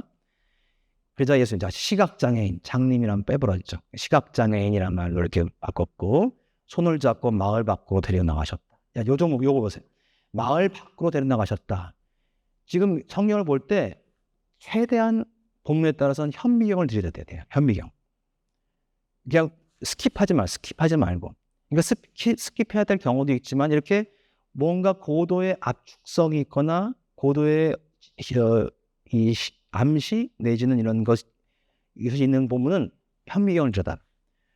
그리고 이 병자를 또 두 번에 걸쳐서 보셨다. 그만큼 이것은 뭐 신앙의 2단계를 상징 혹은 3단계를 상징한다 이렇게 해석할 수 있겠죠. 그러면 왜 밖으로 데려나갔지? 자, 그 다음 보세요. 26절 마지막 가서 예수님이 그를 집에 오다면 마을로는 들어가지도 마세요. 헬러로 보면 never로 되어 있습니다. never. 절대로 들어가지 마. 마을로는 이렇게 되어 있어요. 근데 우리 개역 성경에는 마을로는 들어가지 말라 이렇게만 되어 있어요. 그러면 우리가 본문을 공부할 때 이 본문을 보면 그냥 넘어가 버린단 말이에요. 이 본문 뭐 이건 그냥 그날 있었던 일인가 보다. 왜 마을 밖으로 데리고 나가서 붙였을까? 그 다음에 왜 마을 밖으로 왜 마을로는 절대 들어가지 말라고 했을까? 집으로 돌려보냈다는 것도 더 무슨 말인가? 이런 디테일들을 잘 우리가 연구를 해봐야 될 필요가 있어요. 그래서 뭐 아주 짧게만 제가 힌트만 드리고 다른 걸로 넘어가게 되면은 마가복음의 신학에서는, 그러니까 제가 일부러 마가복음을 자꾸만 강조합니다. 이게 내가 만약에 마태복음을 갖고 왔으면 마태복음의 신학을 특징을 말했을 거예요. 근데 마가복음의 신학에서는 구별이 중요합니다. 구별. 그러니까 예수님의 참제자, 거짓 제자. 이게 구별이 중요하고, 그 다음에 길이 중요해요. 길. 그러니까 정처 없는 거, 잘 곳이 없는 거, 머리 둘 곳이 없는 거, 길이 중요하고, 그 다음에 항상 그렇지 않지만은 사람들이 모여 살고 있는 기성사회, 마을, 도시 이런 것들을 거부해요. 그래서 이 집은 뭔지를 정확히 모르겠지만은 확실한 것은 예수님이 마을을 거부하는 거예요. 그래서 마을 안에서는 예수님의 거룩한 이 치유도 행동을 보여주지 않는 거예요. 데리고 나와서 보시는 거예요. 응? 어떤 사람들은 여기서 예수님이 2번 안수해서 힘겹게 고쳤기 때문에 이거 치유가 안 되면 어떻게 해? 남들이 보면 어떻게 해? 이럴까 봐 데리고 나왔다 이렇게 막 재밌게 마시는 분도 있던데 그건 아니겠고, 어쨌든 이게 함축되어 있는 거예요. 그러니까 마을을 구별한, 마을로 들어가지 말라, 또 마을 밖으로 데리고 나왔다, 이런 것들이 이 베세다 소경을 구별하는, 이 사람을 구별하고, 그래서 예수님의 참다운 제자들을 기존의 어떤 이미 유명한 자들, 이미 권력 있는 자들, 이런 사람도 구별시키는, 이것이 또 마가신학의 중요한 포인트라는 얘기. 그래서 마가신학의 중요한 이런 흐름들을 알고 있을 때 이런 거에 대한 좀 섬세한 이해를 할 필요가 있겠다는 생각이 들고요. 제가 각주로 달아놓은 그런 내용들을 이렇게 쭉 보시면 그 각주 6번에 그 13페이지 보시면 13페이지 각주 6번에 제 글도 소개해놨고 마지막에 그 베르너 H. 켈버 서중석 옮김 마가 예수 이야기 있죠? 요 책 한번 꼭 사서 보세요.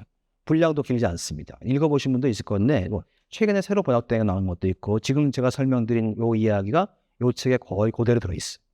그래서 마가복음 전체를 딱 구조를 머릿속에 탁 파악할 수 있게끔 마가복음의 이 이야기가 어떻게 핵심적으로 전해든가 하는 것을 좀 짧은 책으로, 좀 쉽게 된 책으로 보려면 이 책을 보시는 게 상당히 좋습니다. 그래서 이 책 제목이나 저자 이름을 쓰면은 최근에 번역된 것도 있고, 이건 옛날 번역이고 참조하시라고 제가 말씀을 드렸습니다. 자, 그래서 첫 번째 케이스는 이런 이야기가 지금 핵심 포인트다.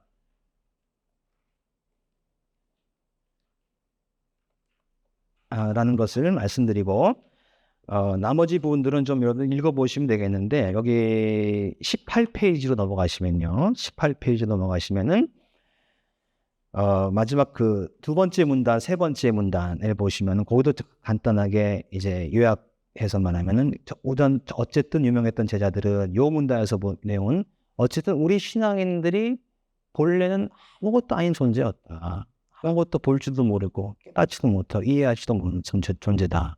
그런데 예수님을 만나서 하나님의 은총을 입어서 그러한 진리의 길로 인도를 받는다. 뭐 이런 식의 그런 식의 어떤 초점을 두고 하는 것.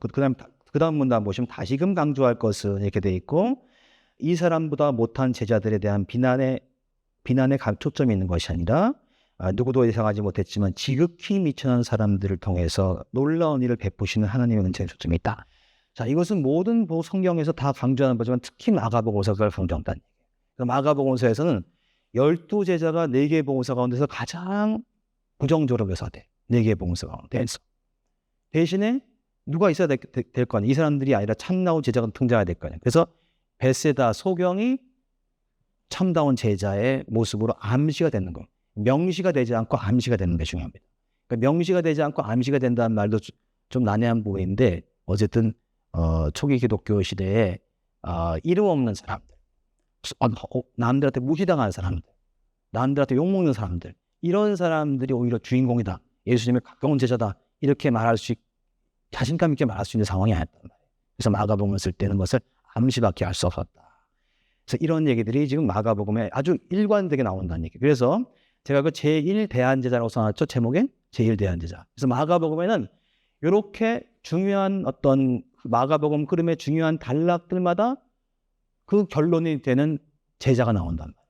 역시 명시가 되지 않습니다. 이 사람이야말로 제자다 이렇게 명시가 되지 않지만 흐름으로 봤을 때 이 사람 제자들보다 이 사람이다 라는 것을 깨닫게 만든. 그래서 두 번째 파이트는 이제 두 번째 대한제자는 마가복음 10장에 나오는 바디메오가 사람 이름이다 아니다라는 말을 의견이 분분합니다. 왜냐하면 바디메오는 디메오의 아들이라는 뜻이기 때문에 사람의 이름일 수도 있고 아닐 수도 있는데요. 어쨌든 이 사람도 거지죠. 또 역시 이 사람도 역시 시각장애인이에요.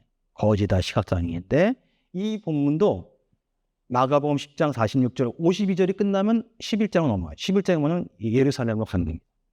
순환마대로. 그러면 10장 46절 이전에는 어떤 내용이 나오냐? 세 번에 걸친 순환예고예요. 1, 2, 3차 순환예고. 예수님이 순환예고를 당한 것이 집약돼서 나온 것은 마가복음이에요. 근데 요한과 마태는 분량이 길어지기 때문에 이 1, 2, 3차 순환예고 띄엄띄엄 나와요. 이 집약도가 떨어져요. 근데 마가복음 집약해다 연달아서. 근데 마가복음에서 1, 2, 3차 순환예고의 중요한 포인트는 물론 예수님이 자기가 순환받는 인자로서 십자가에 달릴 거다라는 것도 중요하지만은 마가의 신학의 중요한 포인트는 예수님의 유명한 제자들로 따라다니는 12제자들은 틀렸다는 거예요. 제자들이 예수님이 순환예고 할 때마다 엉뚱한 소리예요. 한 사람은 오른쪽에 앉게 해주세요. 두 번째 앉게 해주세요. 네가 그냥 내가 그냥 서로 싸우고. 그래서 1, 2, 3차 순환예고는 아주 일정한 패턴을 갖고 있어. 그래서 그 패턴의 중요한 포인트는 12제자는 아니라는 얘기예요. 그래서 12제자가 아니라고 부정한 다음에 그 다음에 등장한 게 바디메오예요. 그래서 머릿속에 여러분들이 마가복음의 내용이 다 들어있지는 않겠지만은 부자 청년 이야기 나오죠. 그 부자 청년 이야기가 바로 이 바디메오 이야기 거의 바로 앞에 나옵니다. 근데 부자 청년 이야기는 우리가 흔히 돈 때문에 예수님을 벌었다 뭐 이렇게 생각하지만은 그것도 많은 얘기죠. 근데 부자 청년 이야기를 또 이렇게 해서 볼 수 있어요. 예수님께서 1, 2, 3차 순환예고를 아주 제자들에게 정말 진지하게 말씀하셨는데 제자들이 엉뚱한 소리하고 못 알아듣는 거부한다는 얘기. 십자가의 길이 거부해요. 부자 청년 이야기를 이 맥락에서 볼 수 있어요. 부자 청년은 예수님이 또 다른 제자로 소명한 사람. 듣고 보니까 그런 것 같지 않나요? 예수님께서 제자들을 불렀을 때 자세하게 그 소명 이야기를 쓴 사람은 이 부자 청년밖에 없어요. 이 처음 내 제자를 볼 때는 그냥 지나가다가 잘한다는 어부가 되게 하리라 하니까 온단 말이에요. 근데 부자 청년은 자세하게 이 사람을 또 사랑하셨다고 말하고. 그래서 이 부자 청년을 왜 오라고 했는가? 12제자 갖고 안 되니까. 자기 십자가의 길을 예수님의 십자가의 길을 같이 가고 싶은데 안 가니까. 부자 청년은 따라오라고 한 거예요. 그래서 이 부자 청년 이야기는 하나의 따로 떨어진 이야기가 아니라 이런 마가복음에 이렇게 쭉 예수님이 외롭게 십자가의 길을 가신 이야기에서 예수님께서 참다운 제자를 더 뽑고 싶으셨다. 이런 맥락에서도 볼 수 있다는 얘기입니다. 근데 더 중요한 반전이 있죠. 실패한 거죠. 오라는데 안 가는. 소명인데 안 따라왔어요. 그래서 이게 더 실망했겠죠. 어쨌든 그 다음에 제자들과 대화하면서 처음 된장은 이렇게 말도 있지만은 아마 예수님의 심정은 아주 더 비참했을 거예요. 그런데 46절에서 갑자기 또 재반전이 등장. 바디메오가 등장해요. 바디메오가 어떻게 해요? 마지막 절에 마지막 절에 보시면 이거 화면 좀 띄워주세요. PT 네 길에서 따르니라. 길에서 아까 길이 마가복음 중요하다 그랬죠. 그래서 마가복음에서 길은 진리의 길, 십자가의 길. 그리고 십자가의 길, 물론 이 바디메오가 그 다음에 등장하지 않습니다만 46절에 보시면 어떻게 돼요? 길가에 앉았다. 원문으로 보면 길 바깥에 있는 거예요. 길 바깥에 앉아 있다가 원문으로 보면 52절에 길 안에서 따랐다. 길에서 길을 따라갔다는 뜻이. 그래서 이 바디메오 이야기도 이렇게 앞에 12제자의 대조되는 모습, 그다음에 또 부자 청년과도 대조되는 모습으로 자발적으로 부자 청년은 따라오라고 예수님의 소명을 받았는데도 거부했는데 이 사람은 자기가 막 소리 지르면서 예수님께 따라갔다. 그리고 50절에 겉옷을 벌었다. 이런 거. 버릇 이런 것도 상당히 중요한 단서들입니다. 자기를 벌었다는 자기 전부. 그러니까 평범한 서민들의 겉옷은 재산, 유일한 재산이에요. 겉옷은. 근데 자기 겉옷을 버리고 예수님을 따라갔어요. 그래서 이러한 그 바디메오 이야기도 단순히 또 한 사람의 장님의 눈을 뜨게 하는 이야기만이 아니라 거기에 아주 디테일한, 아주 섬세하게 우리가 주석해서 설교에 적용할 수 있는 그런 아주 중요한 얘기들이 많이 담겨 있다. 그런 내용입니다. 자, 그 다음에 세 번째는 마가복음 12장에 나온 과부원. 오늘 역시 이게 구조로 보면 13장은 또 소묵시록이라고 해서 예수님께서 길게 예언하는 장면이 나와요. 그래서 단락상 결론부에 해당하고 또 마지막 14장에는 향유를 부은 여자가 등장하는데 향유를 부은 여자도 앞에서는 예수님을 죽이려고 대제사장들이 그 계획을 짜요.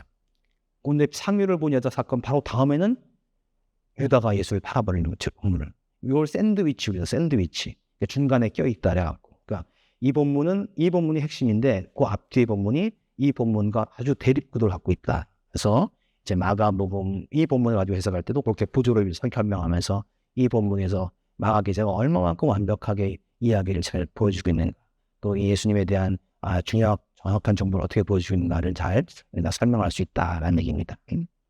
그래서 이제 아까 소개드린 그 책이나 또 여러 마가 연구자들에게 얘기에 따르면 실제로 마가복음서가 제시하고 있는 참동제는 이 4명이라는, 2명은 남자, 2명은 여자 세트. 그 다음에 남자 둘도 중요한 모델이고 여자 둘도 중요한 모델인데 여자들은 대사가 없어요. 여자들은 말이 없어요. 무슨 말을 하죠? 대신에 누가 말해주냐? 예수님이 말해줘. 예수님이 여자들의 속마음을 얘기했죠. 이런 것도 중요한 포인트. 그래서 그런 것들을 우리가 주석을 통해서 이런 정보들을 좀 확인할 수 있으면 좋겠다 하는 이로 말씀을 드고요. 자, 그 다음에 18쪽으로 가시면 빌립보서 2장의 그리스도의 찬가입니다. 빌립보서 2장.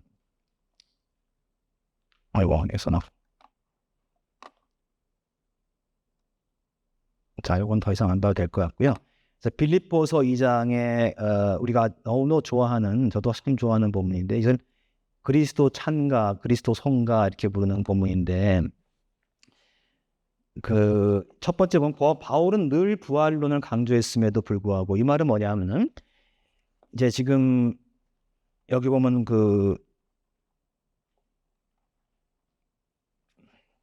이게 새한글 성경에 보면 이렇게 돼 있어요. 그리스도의 찬양 이렇게 돼 갖고 예수님은 하나님의 모습을 지니셨지만 억지를 쓰지 않으셨네 이렇게 돼 있고요. 그 문단 나눈 것도 그렇고 시처럼 되죠. 시처럼. 그래서 빌립보서 2장의 이 본문은 원래는 찬송가였을 것이다 이렇게 보통 거예요. 찬송가 노랫말이기 때문에 상당히 압축적인 의미가 있고 이렇다고 보통 추정하는데, 아무튼 이렇게 그 단위라고 하면 단위, 어떤 본문의 단위, 그러니까 예수님이 어떤 분이다 하는 것을 이제 예수님에 대한 뭐 고백문 혹은 요약 본문 이렇게 말을 해요. 예를 들어서 사도신경 같은 거, 사도신경은 뭐 성경은 아니지만은 이렇게 예수님에 대해서 쭉 전체를 압축해서 말하고 있죠. 그다음에 요한복음 1장 같은 거, 태초에 말씀에 계신다, 예수님께서 말씀해 주셨다 이렇게 또 나오는 거 있죠. 그게 한 단위의 본문에 안에서 예수님이 어떤 분이라는 걸 딱 말해주는, 그걸 하나의 요약전승 뭐 이런 고백전승 이렇게 말하는데, 이 바울 서신은 몇 개 이런 고백전승이 나와요. 그럼 바울은 항상 예수의 부활을 강조합니다. 아까도 얘기했지만은 예수님이 십자가에 죽었다 이걸 끝난 게 아니라 부활을 강조하고 또 더 나아가서 제 이름을 강조한다. 근데 이 본문에서 예수님께서 죽으셨다라고만 나와요. 물론 하나님께서 그 예수를 높이셨다라고 나오지만은 명시적으로 그 예수가 부활하셨단 말이 안 나온다는 얘기. 그래서 이런 점들은 뭐 안 쓸 수도 있지 뭐 이렇게 넘어가는 게 아니라 이 본문에서 바울은 예수님의 순환을 굉장히 강조하는 거다. 예수님의 부활을 부정하는 게 아니라 예수님의 부활을 언급하면은 어떻게 보면 이건 바울 선생님의 유명한 공식이네, 그냥 바울이 하던 말들 하고 있네, 이렇게 오해를 받을 수 있단 말이에요. 그래서 빌립보서 2장의 본문 쓸 때만큼은 다른 본문에서와 달리 예수님께서 자기를 낮추고 낮추었다. 점강법이라고 그래. 점점 낮추다. 아주 저 밑바닥까지 낮추었다. 근데 하나님께서 그 예수님을 높이셨다. 이렇게 나온단 말이에요. 그래서 자,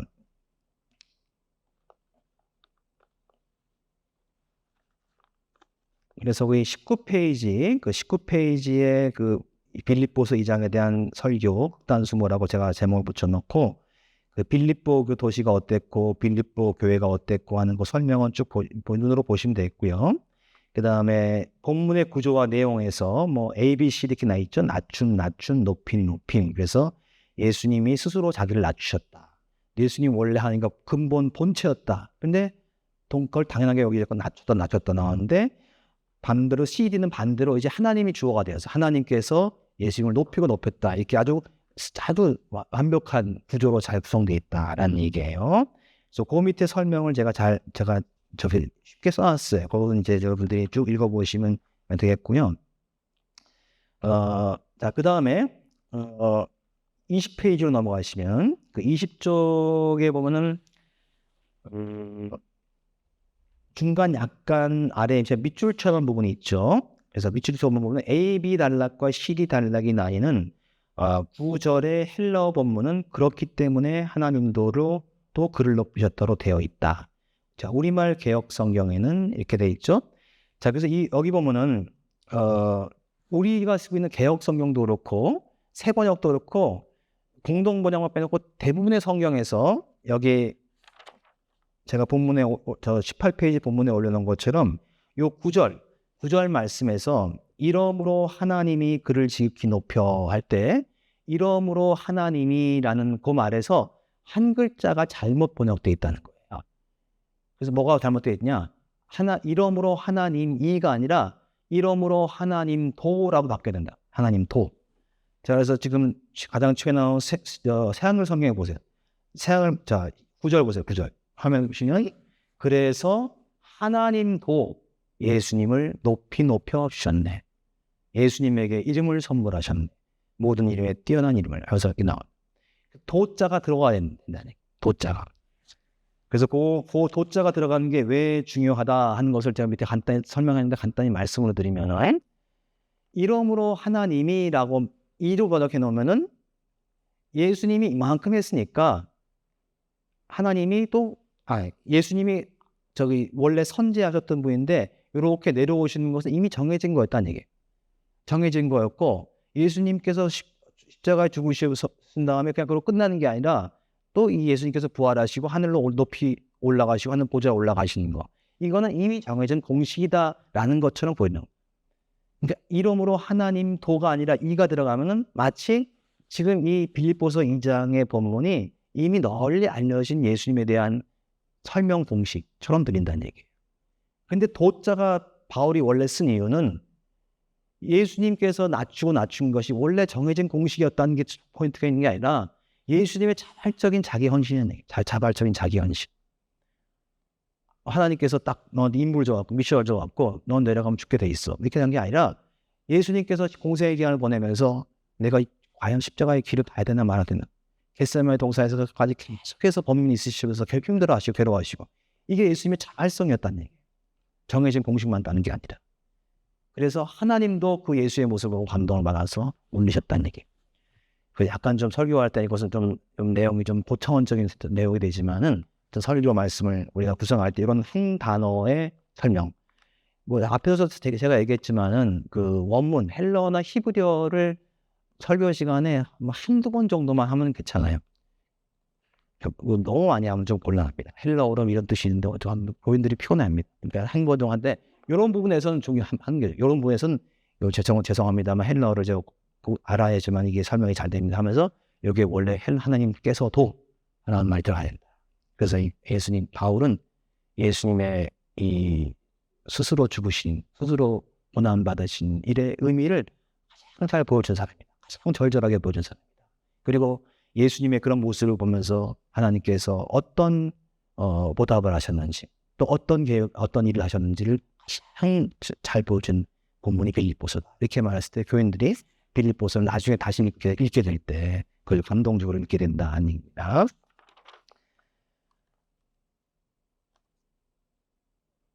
자, 그래서 21조로 가시면은 설교 구성을 위한 제안, 그래서 뭐 기독론적 의미, 정황론적 의미 이렇게 두 가지를 하는데, 일단은 기독론적 의미란 말은 그 예수님께서 어떤 분이시다 뭐 이런 걸 말하는 거죠. 그래서 항상 설교에는 뭐 지난주에 하고 지지난주에 했더라도 계속 예수님이 어떤 분이라는 걸 계속 말해야 되는 거예요. 그걸 캐릭은 말하고 합니다. 계속 똑같은 얘기 하는 거 설교는 사실은. 계속 하고, 그래서 이 빌립보서 본문을 통해서는 예수님의 자발적인 순환, 또 단순한 순환이란 어떤 인간도 경험하지 못한 밑바닥의 순환을 해보셨다. 이런 것을 또 강조하면서 기독론적 의미를 교인들한테 설명하고, 그 다음에 정황론적 의미에 말하면 바울 당시의 상황에서 바울이 얼마나 힘들어했는가. 또 바울이 자기 힘든 상황을 보면서 예수님 미워 죽겠네, 나 힘든데 난 도와주지도 않 이렇게 하지 않고 내가 이렇게 힘드니까 예수님 얼마나 힘드셨을까. 이런 걸 바울이 고백했다는 얘기예요. 그래서 빌립보서가 옥중서신이잖아요. 그래서 감옥에서 제가 죽을지 말지 모르는 그런 상황 속에서 예수님을 떠올리면서 예수님께서 이렇게 하셨구나 하는 것을 그런 아주 생생한 그 신앙의 현장 속에서 이 말씀을 쓴 거다. 그러므로 우리의 삶의 현장 속에서도 어떤 사람은 뭐 걱정 없는 사람도 있겠지만 많은 사람들이 고난과 아픔을 겪고 있다. 그 현장 속에서 늘 하나님께서 예수님께서 함께 하시고 계시다. 예수님께서 본을 미리 보이셨다. 이런 것들을 와닿게 이제 설명을 구성을 할 수 있다. 그래서 설교할 때 딱 두 가지로 해서 이 본문을 통해서 예수님이 어떤 분인가를 또 한 번 확실히 알아야 됩니다. 한다든가. 네. 또 이것을 또 어떻게 적용할 수 있을 것 같습니다. 그래서 우리의 삶에서 이렇게 적용합시다. 라는 식으로 이것을 설교 구성을 해볼 수 있다는 뜻입니다. 그 다음에 3번에 보시면 역사적 배경이 숨겨있는 사례. 이건 시간 관계상 제가 자세히 하지 못하겠는데요. 뭐 예를 들어서 성경에 대한 정확한 지식이 최대한 필요하다라는 얘기입니다.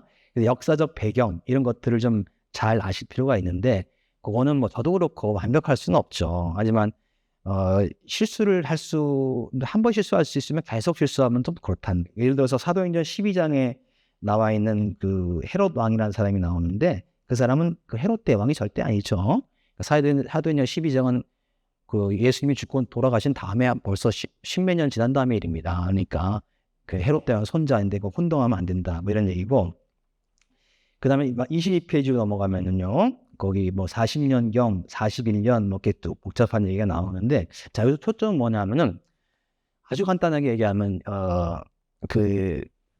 우리가 예수님 시대 당시의 역사적 시대사를 정확하게 잘 알수록 복음서가 정확하게 잘 읽혀요. 그게 상당히 중요한 겁니다. 그래서 근데 제일 어려운 부분이죠. 역사적인 어떤 배경 지식인 어려운 부분이긴 한데, 아무튼 그 예수님의 시대는 뭐 우리가 대충 뭐 로마의 집에 있었다, 빌라도 총독집에 있었다, 이건 대충 알고 있는데, 이 바울이 살고 있었던 당시에 보통 우리가 착각하고 있는 게 바울은 로마 시민권자야. 그다음에 바울은 바리새파였고 또 이제 잘 사는 사람이었고 뭐 이런 사람이었어. 근데 로마가 바울을 도와줘서 해서 바울이 선교할 때 로마의 주요 도시를 다니면서 바울이 아주 자기가 갖고 있는 장점들을 잘 활용해서 선교 활동을 잘 마쳤어. 보통 이렇게 생각한단 말이에요. 근데 오늘날 바울 연구에서는 그게 절대 아니라고 봅니다.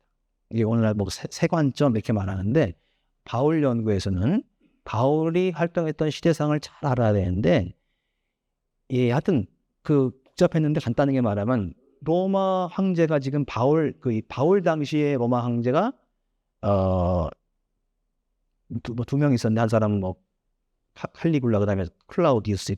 근데 하여튼 이 칼리굴라가 3대 황제, 클라우디우스가 4대 황제래. 그러니까 쉽게 말하면 로마가 그러니까 제정이 된 지가 얼마 안 돼요. 그러니까 로마가 전체 이 로마 지역을 다스릴 때 굉장히 예민한 상태예요. 그래서 조금이라도 무슨 문제가 발생하면 가서 막 조치하고 뭐 이랬단 말이에요. 근데 그 로마 지역 전체에서 로마서가 제일 신경 썼던 게 유대인들이었어요. 유대인들이 가장 유일신 신앙 때문에 로마 지역의 전통 뭐 이런 것들을 뭐 거부하고 우리 봐달라 이렇게 하니까. 자, 그런데 어떤 유대인들의 땅에서 여러 가지 사건들이 있었는데, 그걸 칼리굴라 위기라고 그래요. 칼리굴라 황제가 예루살렘에 동상삽입과 세우려고 하다가 전 세계가 난리가 났어요. 전 세계 유대인들이 다 들고 일어나고, 그러니까 로마가 아주 큰일 날 뻔한 거예요. 이러면 안 되겠구나. 그래서 우리가 네 번째 황제인 클라우디우스 황제가 고전에 칼리굴라 황제가 그런 일을 하다가 암살당해 버린 거예요. 그러니까 로마가 위기가 온 거예요. 그래서 이러다가 로마 지역이 100년도 안 넘어서 망했다. 클라우디우스 황제가 딱 등장해서 뭘 했냐면은 모든 민족의 전통을 로마가 앞장서서 보여준다. 이렇게 말했어요. 그것을 민족 전 종교 보호 정책이라고 해요. 민족 종교. 그러니까 각 민족이 갖고 있는 종교. 유대인이면 유대교를 잘 지키면 된다. 근데 우리가 터치 안 할게 이게 아니라 너희 안에 유대교 안에서 문제가 일어나면 우리가 개입한다. 로마가 개입해서 유대교를 보여줄 거야. 이런 상황이었단 말이에요. 그래서 유대인들의 입장에서는 로마가 우리를 편을 들어준다는 게 좋은 거였지만은 한편으로는 누구한테는 굉장히 치명적인 일이었을까요? 기독교인, 기독교. 기독교는 유대교에서 그 당시에 볼 때는 기독교가 뭔지 몰랐어요. 유대교로 똑같이 봤단 말이에요. 근데 그 유대교 안에서 예수를 믿는 사람들 자꾸 시끄럽게 만들고 이러니까 유대교 안에 자꾸 분쟁을 일으켜요. 그러면 로마가 나서서 그 분쟁을 해결해 주는 거예요. 그게 바로 기독교 박해가 되는 거예요. 그래서 사도행전 12장에 사도 야고보가 칼로 처음으로 순교당하고, 그 다음에 여기 사도행전 18장에 브리스길라 아굴라가 로마에서 쫓겨나고, 이게 다 기독교 박해에 연결되어 있는 거예요. 그래서 바울이 로마 시민권자로서 혜택을 받으면서 살았다는 건 전혀 말이 안 되는 것이고, 평생 동안 클라우디우스 황제 지배, 물론 나중에 네로 황제 때도 있었지만은 그 황제의 지배를 받으면서 감시를 받으면서 로마 지역의 질서를 어지럽히는 사람들이다. 그 사람들의 주동꾼이다. 라는 감시를 받으면서 바울이 평생 동안 고생하면서 선교 활동을 했다는 거예요. 그래서 로마서에 보면 바울이 내가 여러분에게 여러 번 가르치고 있었지만 매번 길이 막혔다. 나는 더 이상 여기서 할 일이 없고 내가 로마를 거쳐서 스페인으로 서반하러 가겠다. 이렇게 말을 한 이유가, 우리가 보통은 바울이 유럽을 다 평정하고 이제 스페인 가봐야지. 이게 아니야. 오히려 로마 제국 전체에서 바울이 버림받은, 기독교인들의 입장에서 보면 바울의 편을 듣는 게 로마에 등지는 거예요. 그러다 보니까 바울이 외로워졌어요. 젤라디아 지역에 있는 데서도 교인들한테 버림받고, 이렇게 되어서 결국 예루살렘에 갔다가 거기서 붙잡혀서 이제 로마로 끌려가게 된 것이. 그래서 우리가 바울 서신 읽을 때는 단순히 그냥 치이론을 가리키는 신학적인 책, 또는 로마의 편을 들어주는 친로마적인 책, 이렇게 볼 게 아니라 그 어려운 환경과 상황 속에서 정말 뭐라고 할까요? 깊이 있는 얘기를, 참담한 이야기를 써보는 것이 바울 서신이다 라는 것을 우리가 알면서 써야겠다. 그래서 빌립보서에서 바울이 이렇게 고난스러운 예수님의 고난을 강조하고 하는 것이 어떻게 보면 자기의 신앙을 거기다 또 투영을 걸을 수도 있다는 얘기입니다. 그래서 우리가 성경 전체는 이렇게 고난과 이런 어려움을 이겨내면서 신앙을 지켜낸 사람들이 보존한 기록이다. 이렇게 알겠으면 되겠습니다. 자, 그 다음 내용들은 시간이 다 지났기 때문에 내가 좀 여기까지만 하고요. 혹시 질문이 베스다 소경로 부자 청년이 이 이야기에서 유치원 제도와 관련된 해석은 어떤 근거를 통해 접근할 수 있을까요? 예. 근거가 있다. 이건 사실 제 아이디어예요. 근데 제가 확인을 못했어요. 다른 주석서에서 이 부자 청년과 이 바디메오 이야기를 베스다 소경이나 바디메오 이런 걸 연결시킬 수 있는 아직 논문을 발견하지 못해서 제가 논문을 써볼까 하는 것인데, 제가 나중에 그런 걸 이미 하고 있는 얘기가 있으면 제가 알려드릴게요. 네. 예. 그러면 어쨌든 오늘 좀 두서없이 좀 말씀드려서 그런데 이 더운 날 긴 시간 동안 경청해 주셔서 너무 감사드립니다. 여기까지 마치겠습니다.